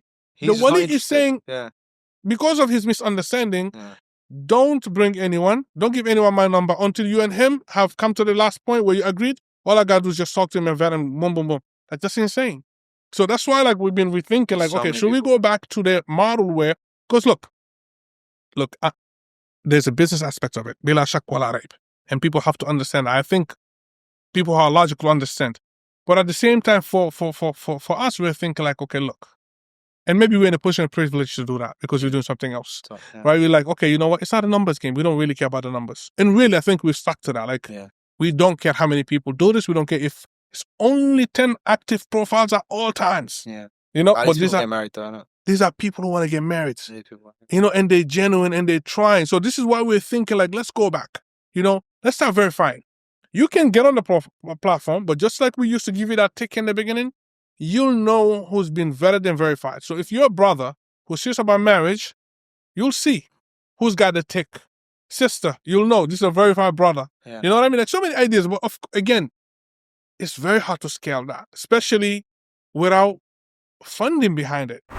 If you're serious about making hijrah and gaining financial freedom, stop waiting and start building. Coding for Hijrah gives you the tech skills to land a remote tech job or launch your own business, all for the price of a daily latte. Learn full stack development, AI, no code, and UI UX design fundamentals with a Muslim community that shares your vision. The first 100 students get in for a very, very special offer. Trust me, don't miss this. Click the link in the description and start your journey coding now. Now back to the podcast. Where do you see SunnahMatch in the next 5 to 10 years? You're gonna have to cut out this pause, bro, because I'm eating on the show. Nah, it's okay. We like it raw. Right. Do not say you see SunnahMatch having to phase out because every single sister's been married and every single brother got 4 wives. We're not gonna have a solution. We're not gonna have a problem anymore, bro. We're gonna have solved it.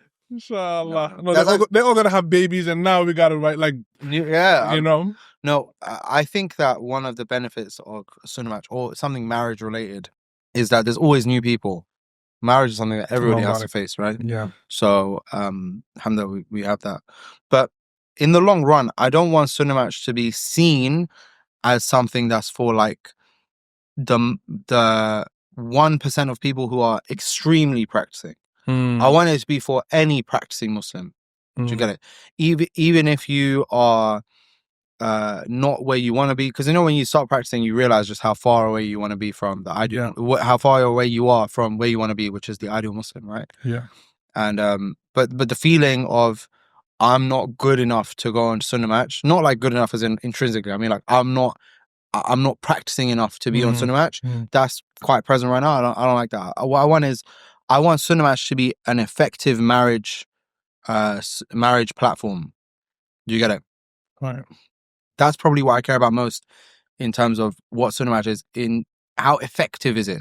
And obviously you can measure that in different ways, right? But for me, it's from the moment you join to the moment you get married, how easy and how little time, right? So how difficult was it for you to, let's go the other way. How difficult was it for you to get married? And also how much time did you spend? If you get married the fastest and the easiest, that means the solution is good.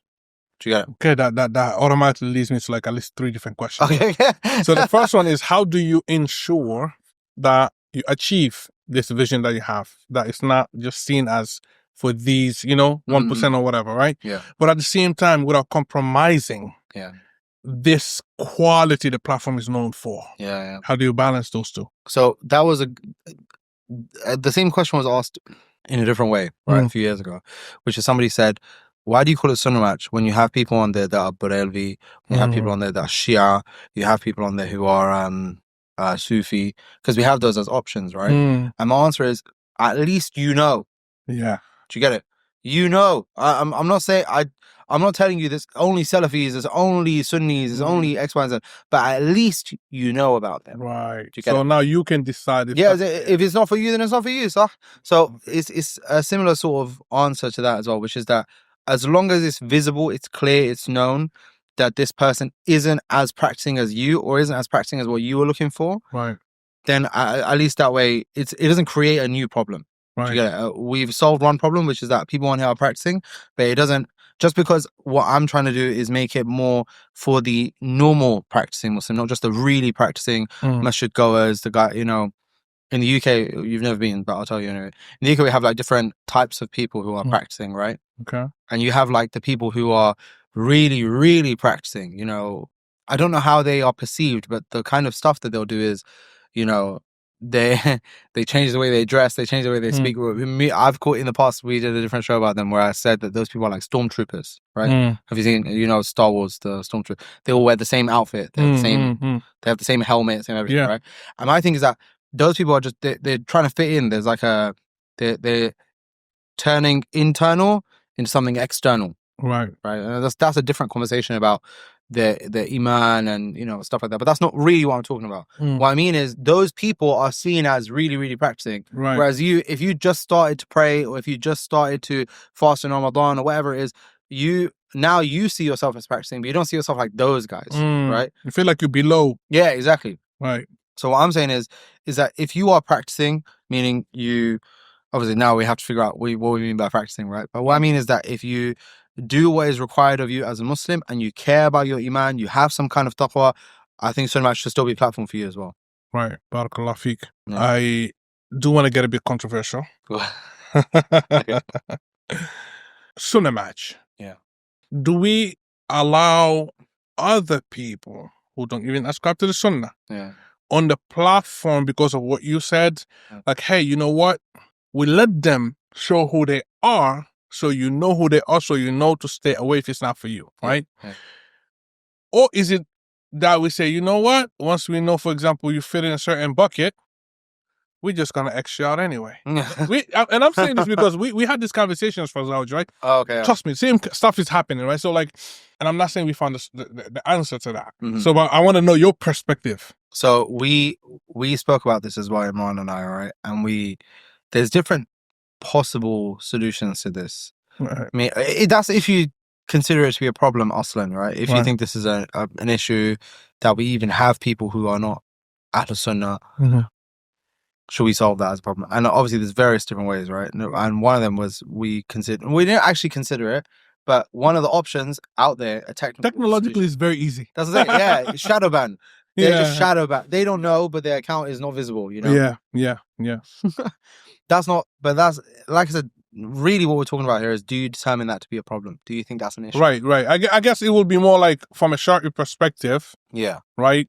Again, that's where it will stand. Like, for example, do I expose, like, if it's my daughter, do I even want her to be on a platform where I know a certain group of people that I will absolutely, that I don't deem permissible. That I don't deem permissible for her to marry, to be on, right? Like, exactly like that. Like, knowing that there's a possibility. You know what I'm saying? I mean, I'm like, you true. know, But I mean, to be honest, I don't think it's a problem big enough to solve. Right. Do you get it? Okay, gotcha. I think if people hear about SunnahMatch, and because there's some people, we don't really have this problem so much because Salafi or Sunni is our biggest demographic on the sect category, right? I say those separately because they're two separate options. You want to see what right. I know exactly what you mean, and I know why. Yeah, but the others, if somebody hears about it, there might be somebody and this happens a lot, bro, who they're practicing, they go to the masjid, etc. But they don't know what the different sects, the ahzab, they don't know what that is. Do you get it? So what am I about that? Is the different groups of people. They don't know who they are. They don't know if they're just a Muslim. They don't know, that's why we have the option. We have just Muslim as an option. Right? So they're just like, I don't know what to choose from here, and they just pick whatever they think is okay or justified. And they might say, they might hear their dad or their uncle talk about how we're Sufi. So you think, okay, I'm Sufi as well. So click Sufi, right? So obviously that's a lack of education. That's just ignorance on their side. But I don't think they should be penalized for that. I think that what you were suggesting earlier, we should have some kind of educational aspect to SunnahMatch that gives them access so they can know, okay, this is what this means, like that. So people who care about that stuff, they can actually find someone. Yeah, no, that makes sense. And I think, again, as founders and engineers, sometimes if we're not careful, we're going to start creating problems to solve. Yeah, that's it. And that's... Now we're in a cycle, isn't it? We're in a cycle now. Started your own little flywheel there. Yeah. So, in terms of numbers, can we talk numbers? If you want. Because this is a question that people, like for Zawj, they always ask me, right? Yeah. Or even when I recommend SunnahMatch to someone who doesn't know it, what's the first question they ask me? How many people do you have? How many people? Yeah, they ask me specifically for Zawj because they know, right? They're like, okay, well, you have to know, right? But for SunnahMatch, they're like, okay, about how many people are there? Or do you know, are there many sisters, for example, right?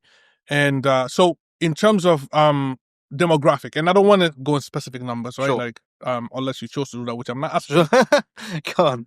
What's the demographics looking like that you've seen on SunnahMatch? So this is the question of how many sisters you have is usually the biggest question, right? Right. Because people want to know if it's how it is on Tinder and Hinge and Bumble and all these places where they actually say, they release it and they say that, you know, for every one guy for every one girl there'll be 20 guys, for example, you know, like, or 1 to 5 or like that.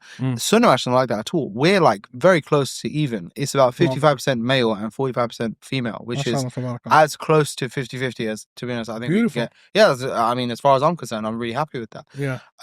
Even though I wish it was more like the opposite way. Where I wish it was more like 20,000 sisters and like only 1,000 or 5,000 brothers. Yeah, that would be that. I mean, that's the ideal, isn't it? No, but then you know what? They wouldn't say I'm running an app. They always say this guy's running a harem. You know that is. It's like, this guy's trying to run a harem, bro. No. The sister, it's about 50-50, close to anyway. Beautiful. But I mean, I don't know why though. We've tried to talk about, because at that point you're not really talking about numbers or data. That's the end result. But there must be some cultural or like sociological aspects as to why this happens. You know, why do we, compared to the others, we have a fairly even balance? I can kind of tell you that. Go on, what do you think? I believe. I mean, I'm going based on what I believe. So go on. Just to quickly, like Zawj as well, we have about 50-50. Wali alhamd. Literally it's like 50-50. Which is amazing. I'm like super impressed about that, right? And the reason why I believe that's the case versus like these haram apps, I'm gonna call them haram apps, okay, because that's what they are, is that you have so many guys versus less women, because obviously there's a whole bunch of guys out there that are just looking to commit haram. You know what I'm saying? So every guy's jumping on board and he's just looking to commit haram. Versus, you know, I think it's less, Allahu Alam, but I believe it's less women that will be looking to do that versus, you know, all these males who are looking to be like, with like 10 partners, whatever they call it, A'udhu Billah. On our side, instead, you have sisters and brothers trying to get married, looking to get married. The objective is different. The objective is completely different. This is what I believe why it is like that, you know. And if I may ask, where are you seeing your biggest demographic coming from, if I may ask? Do you want me to show you like do you want me to describe the most common person? No, I was thinking more like the in terms of countries. Right, like you know, Pakistani is our biggest demographic. Pakistan ethnicities, not into as in like the location. Oh, UK, right? Yeah. Because you did start off as primarily in the UK. US in fact, most of our marketing is UK based in the first place. But to be honest, and I was speaking to Savannah about this as well, as we expand, I do want to target a US demographic. Those three are our biggest groups: UK, US, Canada. Okay, those are our biggest Makes groups. I had to, even when we started, the first time we rolled out, we explicitly told everybody it's UK people only, because people. I remember that. Yeah, we had. It was premium in the beginning. Now it's freemium, but we're gonna go back to premium as well. Okay. But what does it mean, freemium? Freemium, where you can sign up for free, but you can pay for the features. Got you. I mean, before it was like you had to pay to get in. You had to pay to get in. Yeah. Okay. And so we would tell people it's UK only, because people would sign up. And for example, there was one sister, in our internal teams, this was a famous story. Yeah. This sister, she was from Belgium, right? And she was like, look, niqab is banned here, hijab is banned here. I can't do this, I can't do that, I can't do this, etc., etc. Give me a refund, because all of your guys, they're from the UK. I'm not even allowed to leave. Like, my parents won't let me go, and I'm stuck here, and blah blah blah. And so we just had to. That's when we closed it. Instead of being worldwide, we were just like UK first, and then afterwards we were like UK, US, Canada, and then after that is when we sort of expanded to the whole world. Because I think this is more of a language thing though, because it's the English-speaking world that we're targeting primarily. Right. You know, there are some people who are outside of the English-speaking world. Like, we have some Arabs as well, but I don't know if that's because of our marketing. I think that's just word of mouth. People just heard of SunnahMatch and they joined. Yeah, exactly. Yeah. Makes sense. As we expand, though, you will have to change the languages. It's like, bro, Deen is such an interesting niche to be in business, because you're talking to every type of person on the face of the earth. Islam is spread so wide that you will not find one type of person except that there's a Muslim just like him. Yep. Do you get it? no matter which demographic, groups of people, whatever heuristics you want to use to describe, we're just talking about the type of person, right? Not their actions or what they choose to do. But I mean, if you find a person from Guinea, you find a person from Guinea-Bissau, you find a person from Vanuatu, bro. Yeah, one of the small islands. Yeah, one of the small islands in the. Don't tell me you have somebody from Vanuatu. I don't, but I'm saying if we did, but I mean, I don't know. Maybe we do, bro. Yeah, no idea. But I mean, is that wherever they are on the face of the earth, you'll find a Muslim just like him. So for us, to be a global Muslim company, you have to think about some of that stuff: how to cross cultural boundaries, how to cross language boundaries, how to figure that out. Do you plan on achieving that through localization? Or at some point. I mean, what would be great, and I've seen Mr. Beastie does this, and it's what everybody knows now, and they dub the YouTube videos in other languages. But I mean, that would be great for us, isn't it? If SunnahMatch had a show, we should get Arabs to dub our show to the Arabic speaking world, right? Because we have loads of Muslims there. I mean, then we should have another one for the languages that speak in Indonesia and Malaysia, because there's loads of Muslims there. And then we should have people dub it for Hindi and Urdu, because there's a lot of Muslims there. You know what I mean? Like just covering the big demographics one at a time. Are those part of the plans? You know what? I guess it's part of the plans. Why you said 5 years, bro. That's double 5 years. The company. Yeah, 5 to 10 years. That's what we're looking for, to see like what the plans are. And I'm kind of deviating from my questions because new questions come into my mind. Sorry. Yeah, and part of why I'm asking some of these things, like some of the questions come to my mind because I'm thinking, had I had the time to run Zawj the way I would love to, how would I do it? Okay. You know what I'm saying? Yeah. And so by me picking your brain on some of these things, I'm hoping it's either it makes sense and you're like, yo, you know what? I'm going to take that and run with it, right? Or we both feel like, nah, that wouldn't work. That doesn't make sense. You know what I mean?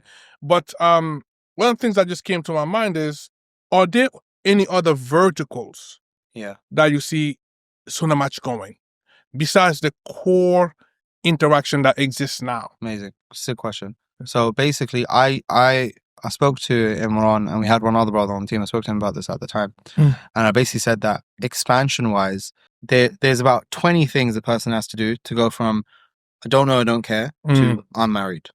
Okay? And all we do is we solve one problem, one among the 20, for example, right? So our expansion has to be towards wherever the biggest problem is. Right? So I can imagine there's other problems as well that will come up after the person matches with somebody, and also some problems that might come up before.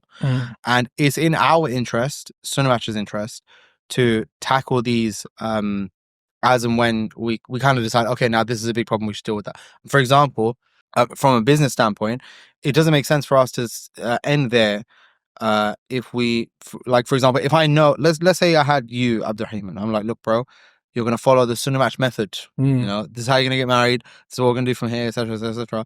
There's problems that you're going to come across, and I could come up with solutions for them. Like, for example, we can help you find a place to get married. We can help you sort out the wedding venue and all these different, the wedding process is another hurdle to overcome, right?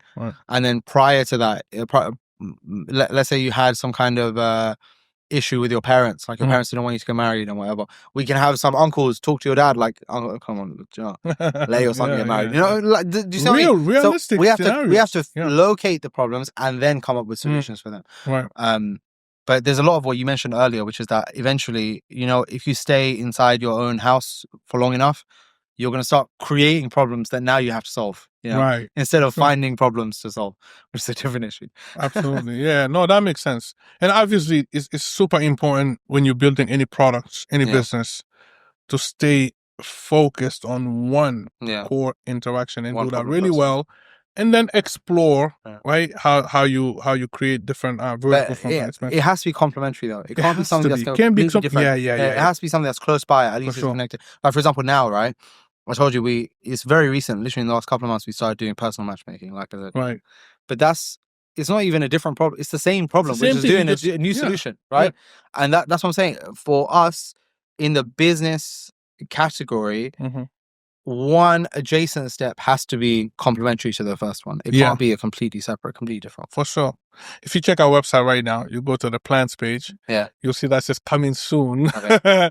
And it's supposed to be this personal matchmaking. Oh, sorry. We're thinking, this is old, but we were thinking. But again, at the end, look, you know what this tells me? Go on. And for anyone listening, I want them to take a lesson from this. To actually maybe take 2 or 3 lessons from this. The first lesson is that ideas are nothing but ideas.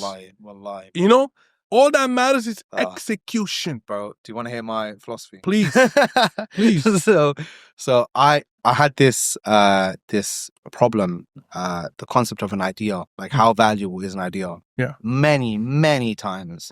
And you know, when you're an engineer, you're going to face this problem so many more times because people are going to come to you with their ideas, and everybody's got an idea, and they're gonna ask you for 50% of your execution, right? They're gonna say, "Yo, cuz, this is my idea.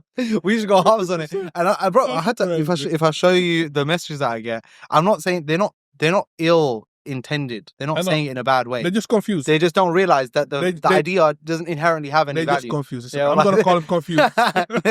They're ignorant, sorry. Yeah, so basically, I put it like this, yeah. So an idea is worth -1.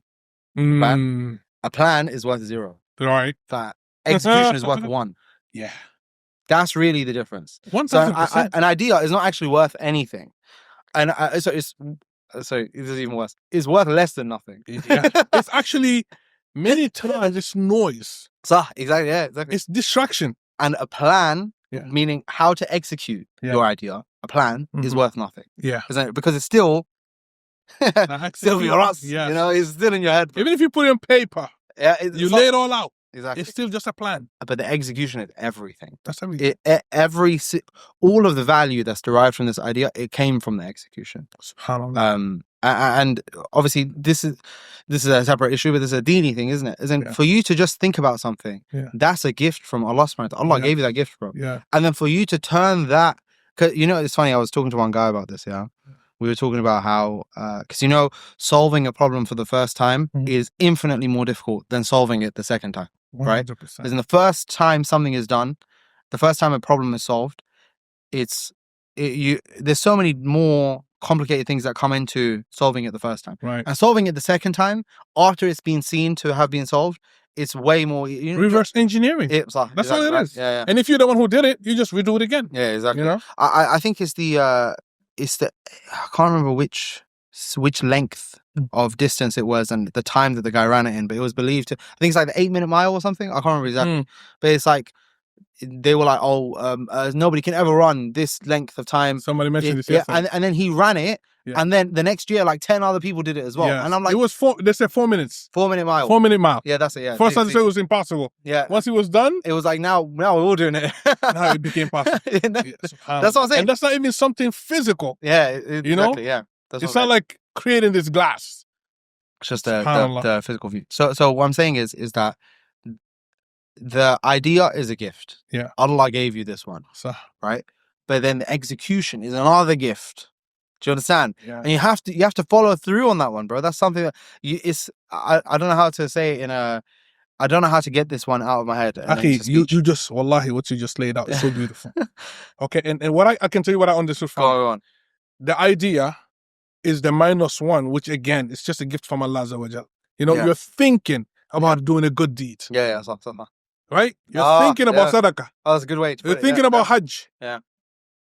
The plan is that I'm actually intending to make Hajj. Yeah. Alhamdulillah, Allah Azza wa Jal is the most generous. Yeah. He rewards you for it. Yeah. But guess what? The market is not rewarding you for your plan.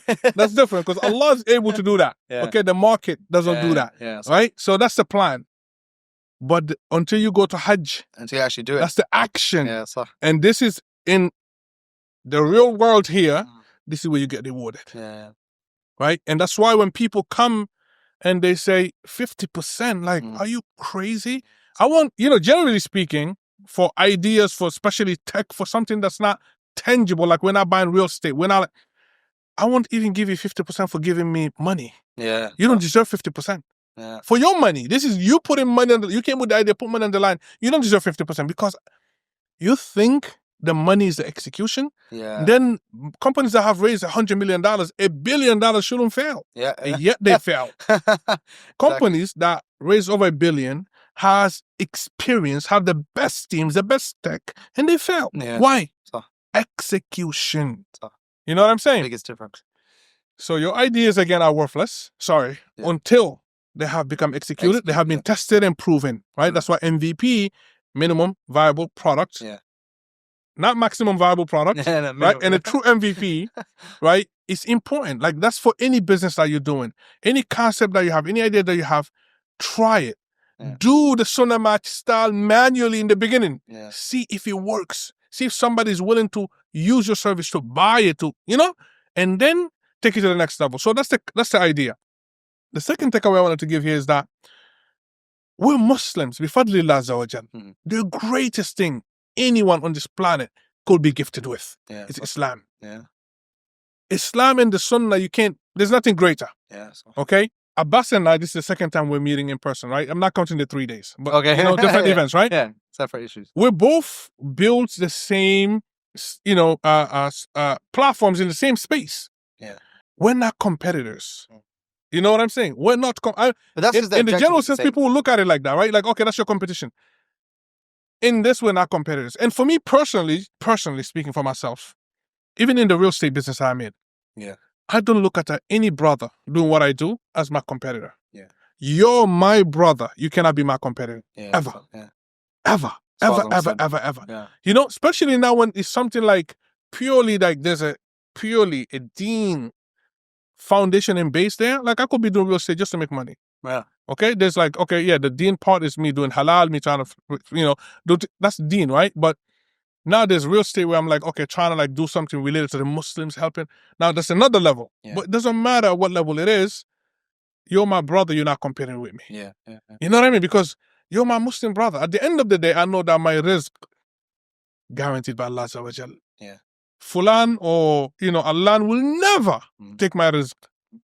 In fact, subhanallah, the story of, I think it's bin Dawood in Saudi Arabia. I don't know if you heard it. I do know. That's his, building a supermarket, I believe, supermarket chain. Someone else, that's your competition, is struggling and you aid him. Yeah. Why? This man understood something. Because he will never take my rizq. Yeah. So, I want people to take this. I will like, he built SunnahMatch. Yeah. We built Zawj, right? Which is, not to be biased, but this is the only two platforms I would recommend. Only because this is the only two I trust, right? To actually care about sticking to the Sunnah to the best of our ability. Okay? Alhamdulillah, they executed better than us. Allahumma barak. Right? So? If you say so. No, I know so because we like I said, we tied up with a whole bunch of other stuff that didn't allow us to do that, right? But that's a huge compliment, by the way. No, barakallah feek. It's credit is given where it's due, right? But what I want our brothers and sisters take away from this is that don't ever see your brother as your competition, please. Yeah. And if you can help them in what they're doing, I don't care what it is, even if it's in line with your business. Yeah. In fact, maybe by you helping, maybe now what you're doing is blessed more. So, you know what I'm saying? Yeah. And now if sitting here, you give me pointers of things that worked for you, and you say, I applied this and this and this, and we applied it, it works, what happens? Yeah. You may not necessarily get a dollar amount monetary return on it, but you know what you're going to get? The greatest return possible, which is reward from Allah, exactly. And vice versa. And if we were to think like that as a Muslim community, imagine. Which is that no matter which one of us who wins, we win. We win. Look. That's a Wallahi, SunnahMatch wins. I win regardless whether Abbas likes it or not. No, really. No, really.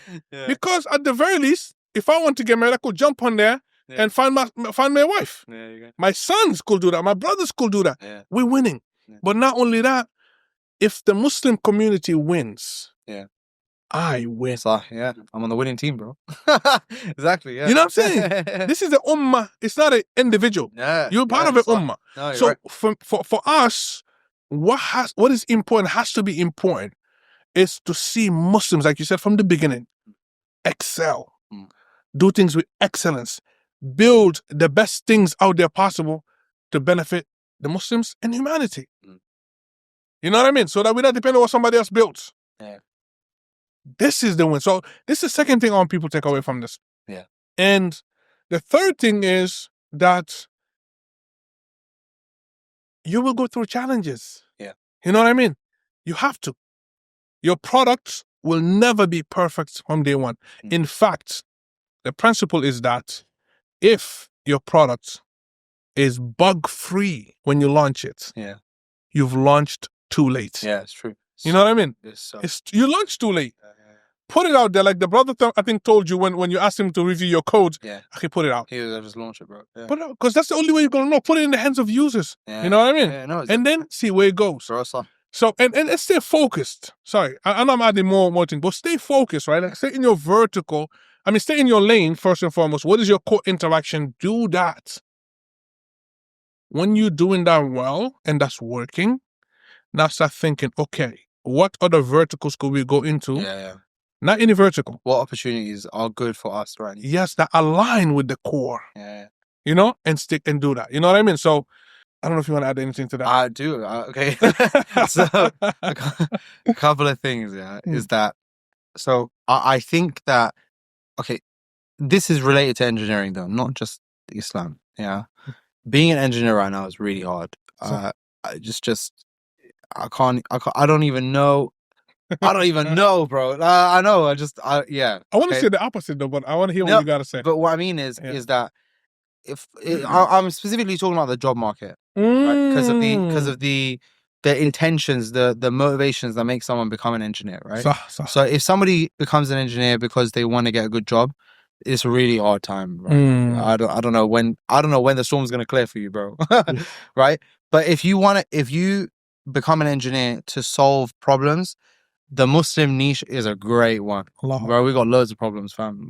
Not in Islam, but I mean like within our community, we got problems to solve. We have a lot of problems that need solving. Exactly. Yeah. And so joining community is really helpful.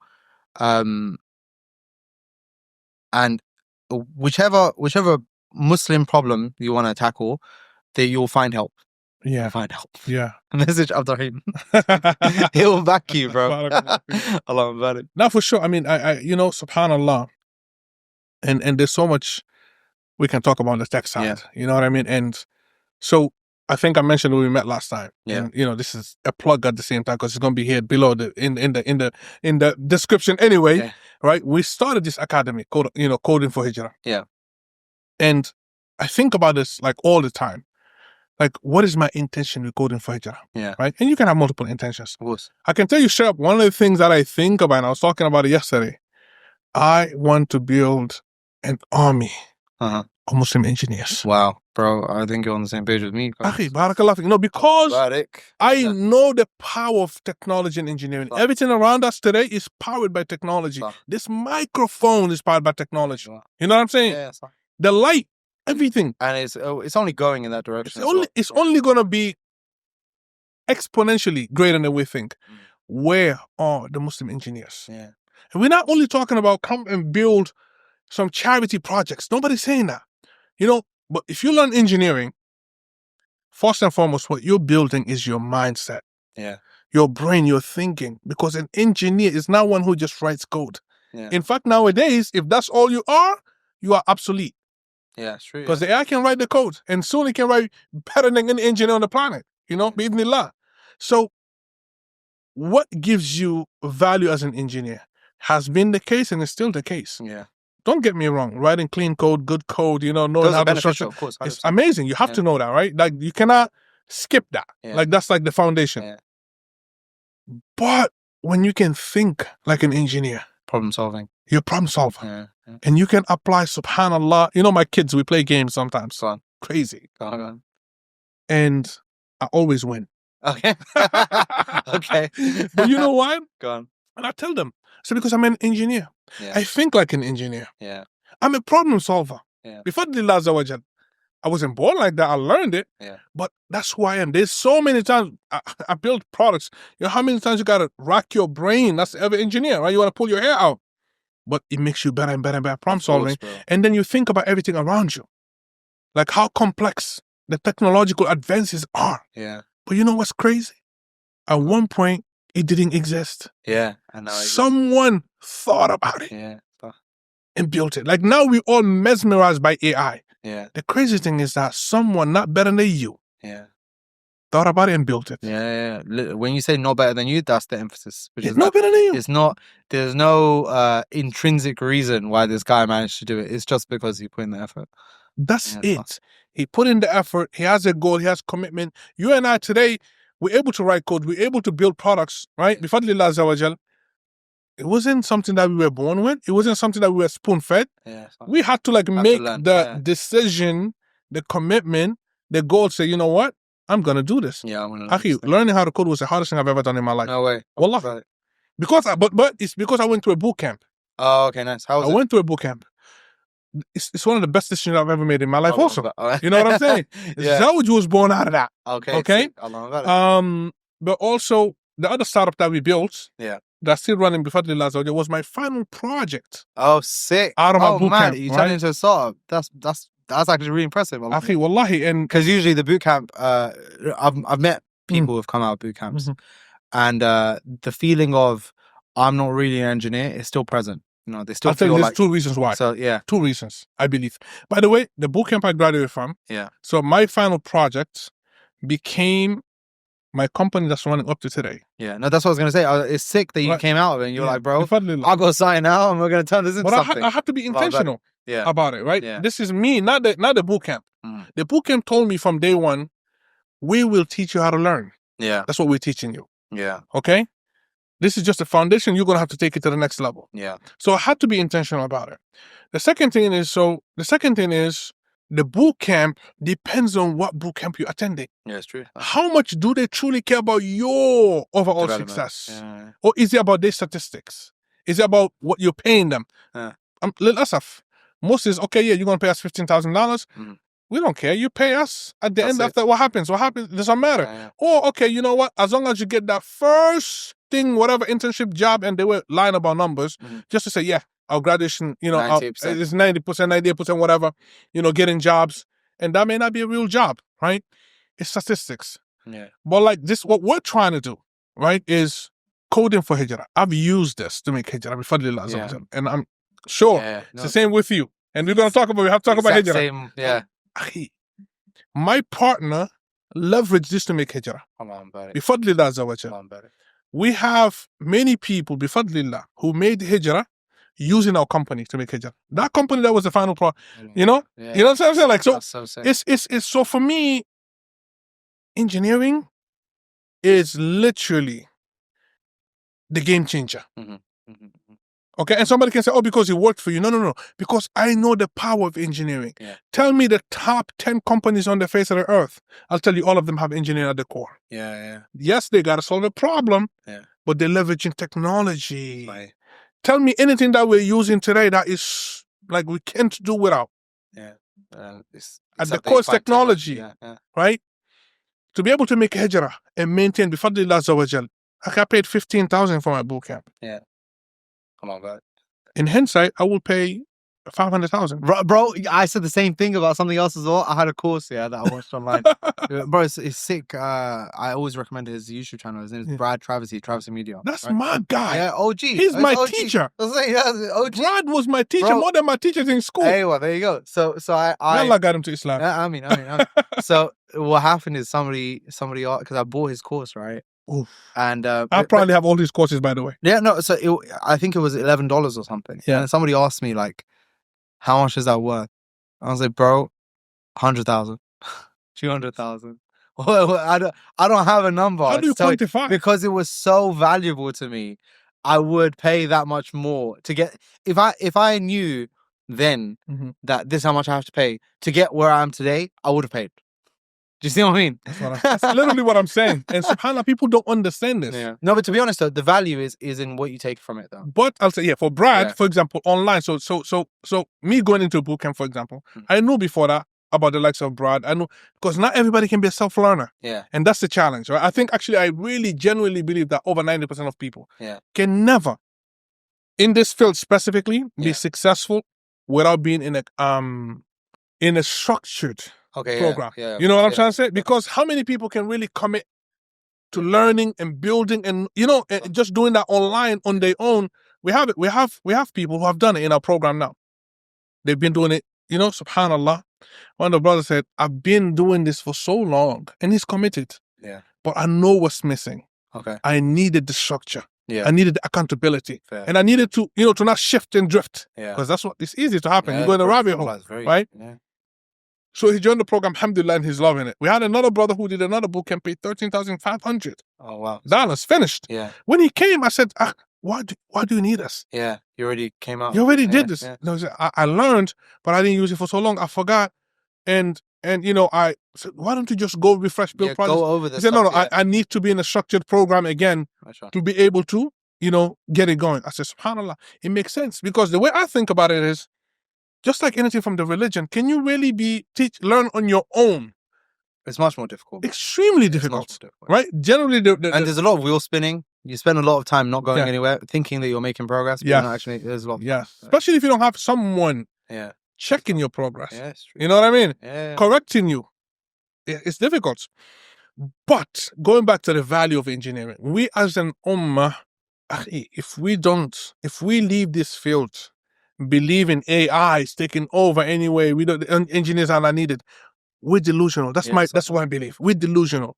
Because engineering has to happen. Yeah, exactly. No, but somebody has to write that code, bro. I mean, people keep using this buzzword that's going flying around, agent.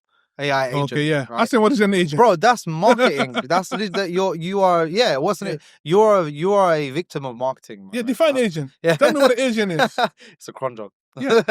And they think they can just go build agents now. Yeah, and I'm like, bro, somebody has to do that. That's the. It's like the calculator thing, isn't it? When the calculator came around, they were like, oh, it's going to be the end of spreadsheets. Yeah. When the spreadsheet came around, it was like that's the end of accountancy, and it's like no, now it's a tool that these same people use to get this job done. Of course, there's quicker. The bottom 20%. Yeah, they definitely lost their job, and it's the same thing that's going to happen here. But that's not because the job doesn't have any value. It's just because these people who are the top 80%, they will leverage this technology to make these people less useful. But isn't that what happens in every industry? Yeah, every iteration, every technological. Yeah, that's what happens. Yeah. Like now, the number one question we get obviously from the program and people just in general, they say, software engineers are obsolete. Yeah. Okay, because now AI is going to write all the code, it's going to do everything. Yeah. That's a fallacy. No, what if you're an engineer, you understand, you'll say, no. What's going to happen is an engineer who's good now is going to be able to do the job in of 10. Much better, yeah. And quicker, You know what I mean? But the engineer himself is not going obsolete because someone still has to build products. Someone still has to, the human element, Allahu Alam, what the ghaib is, where AI is going to go. Yeah. But the human element, that is just a human element. Yeah, that's not. And you cannot take that away. It's true. You know what I'm saying? People have been trying. Okay, they say the Turing test. You can pass the Turing test. Yeah. That's not gonna apply to everything. Yeah, it's not, right? So anyway, not just that, but the AI is. I mean, it depends what kind of timeline we're talking about here. So if you're saying across the next 100 years, then I mean, Allah Alam. I don't think anyone's good enough to predict what's going to happen that far, right? But at least for now, if your problem is not in the data set, AI can't help you. Yeah. Do you get it? Yeah. That's why there's a lot of Muslim specific things that are not in publications. They're not on blog posts. They're not on any YouTube channels or anything. And it's like, I speak to the LLM and it has no idea what the hell I'm talking about. And it's because our specific stuff is not in the data set. It can't help us from that. It's not. Yeah. So in the long run, there's going to be stuff that just doesn't even come through. Subhanallah. Do you see what I mean? Yeah.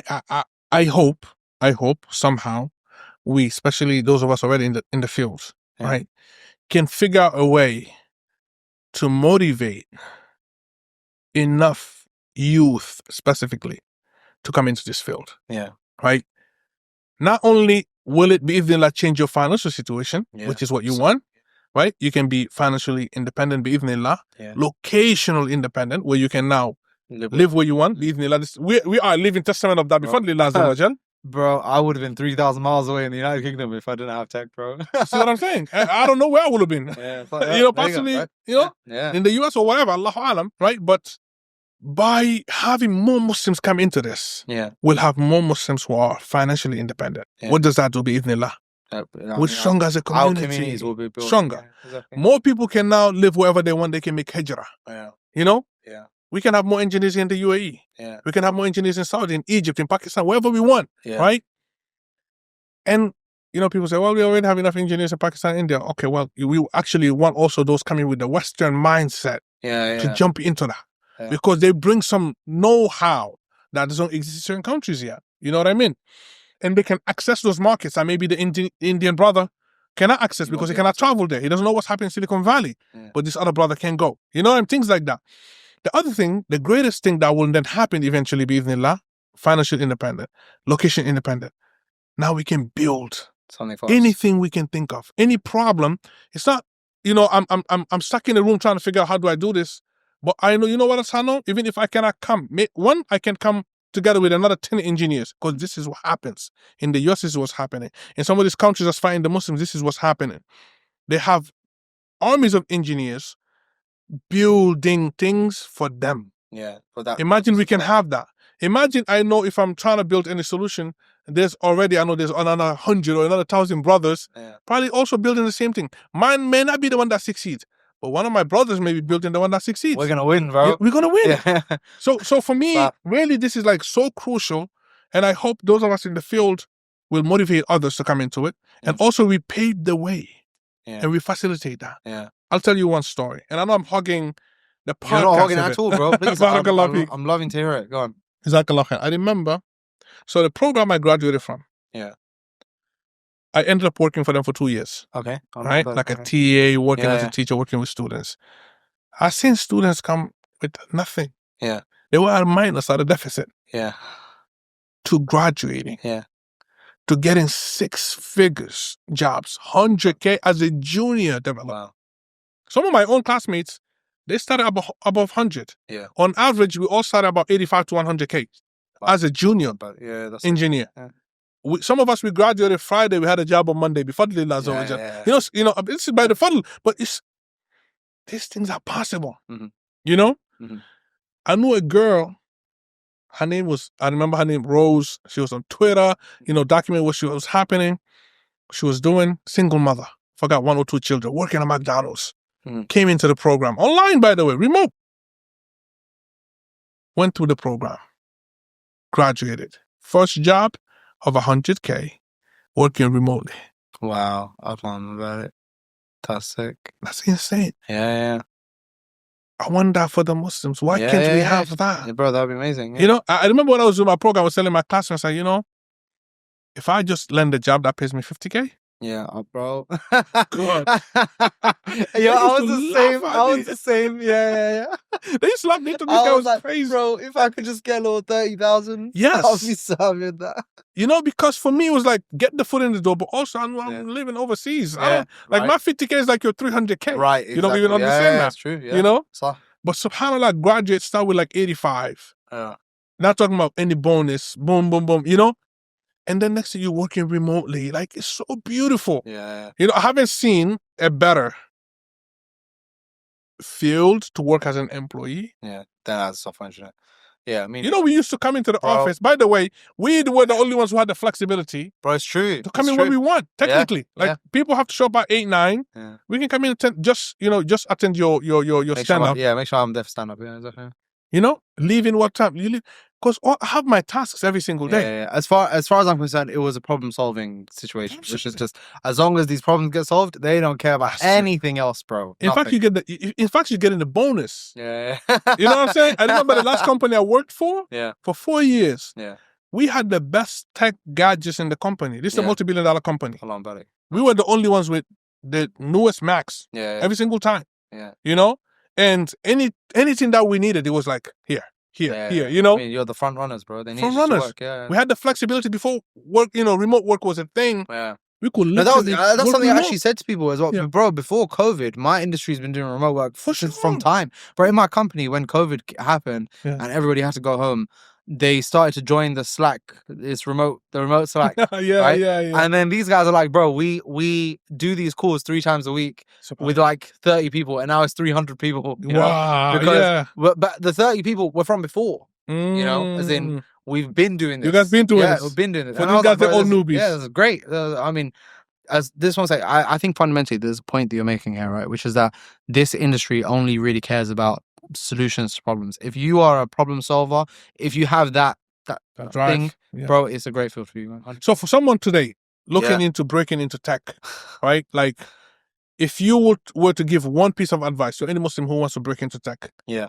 you know, who want to learn, who want to create something amazing like SunnahMatch, Yeah. yeah. But they're unsure where to start. Yeah. What would be your advice for them? My advice is build projects. Mm. So there's one, and I know this because it happened to me. Right. You know, when you were saying earlier about how when you're a self-taught engineer, there's a lot of not knowing and tangents and stuff. This happened to me where I was like, I don't know what to learn. And I was kind of subject to whatever the current trend was on tech YouTube, right?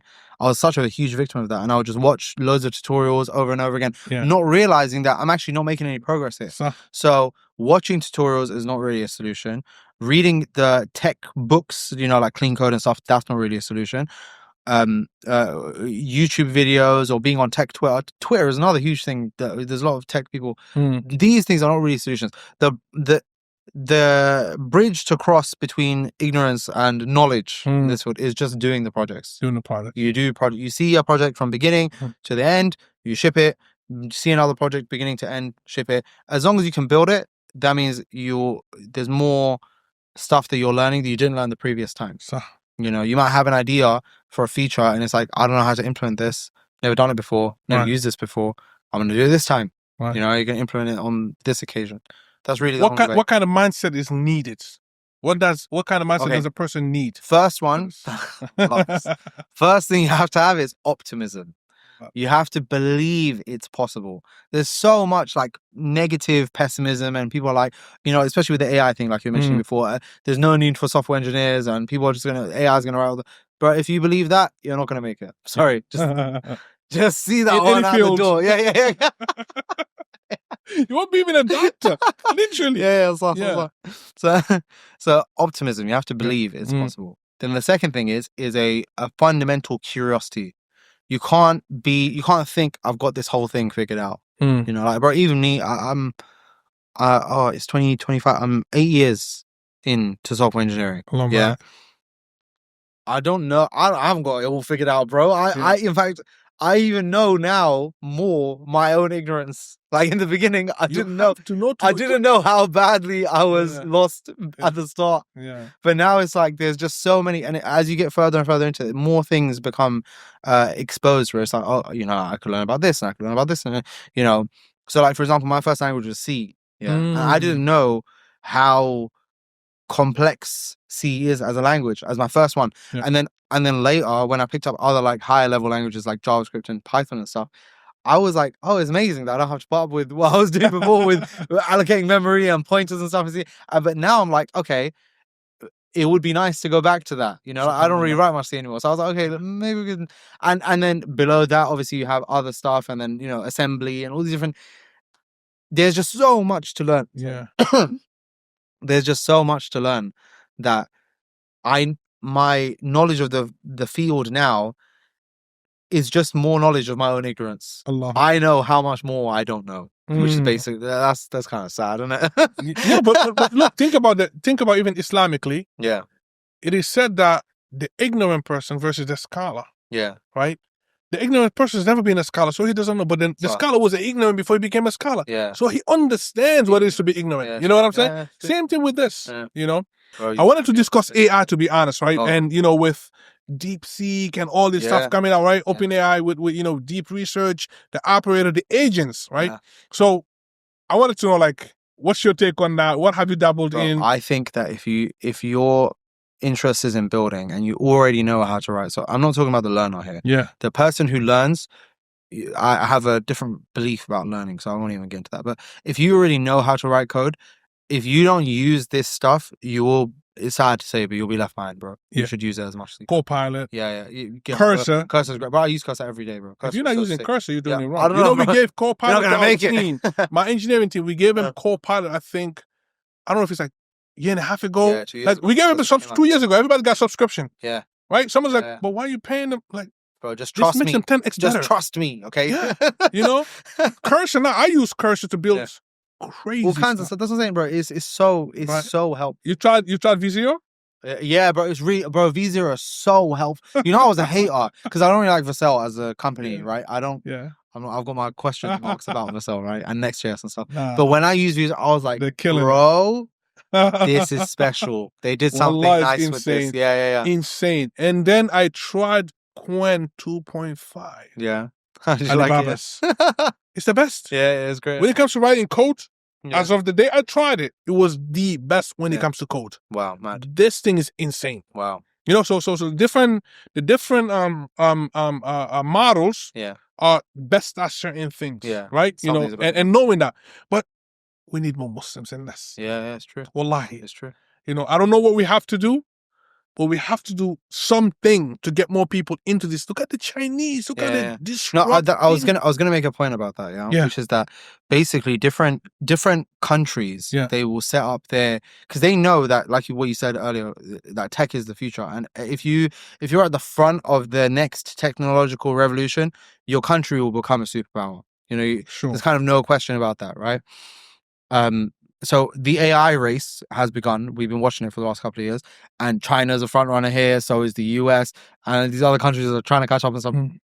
Great for them.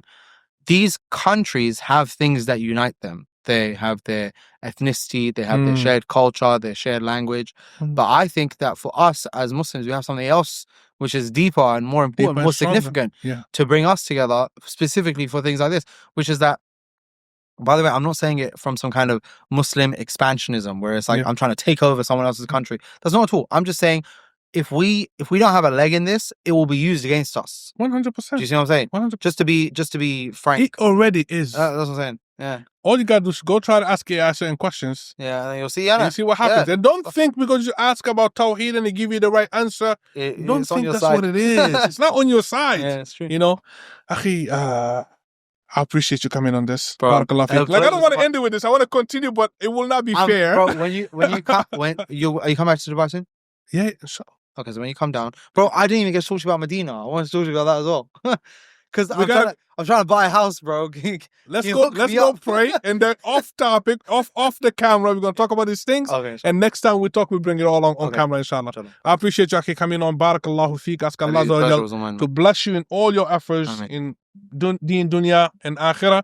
And I look forward to Allah to doing part 2. I think we should do a session just focused on AI. Yeah. And what we believe is next, bi'idhnillah. True. Tayyib? Yeah. Looking forward to the next one. Jazakallah khair. Subhanakallahumma wa bihamdik. Ashhadu an la ilaha illa anta astaghfiruka wa atubu ilaik.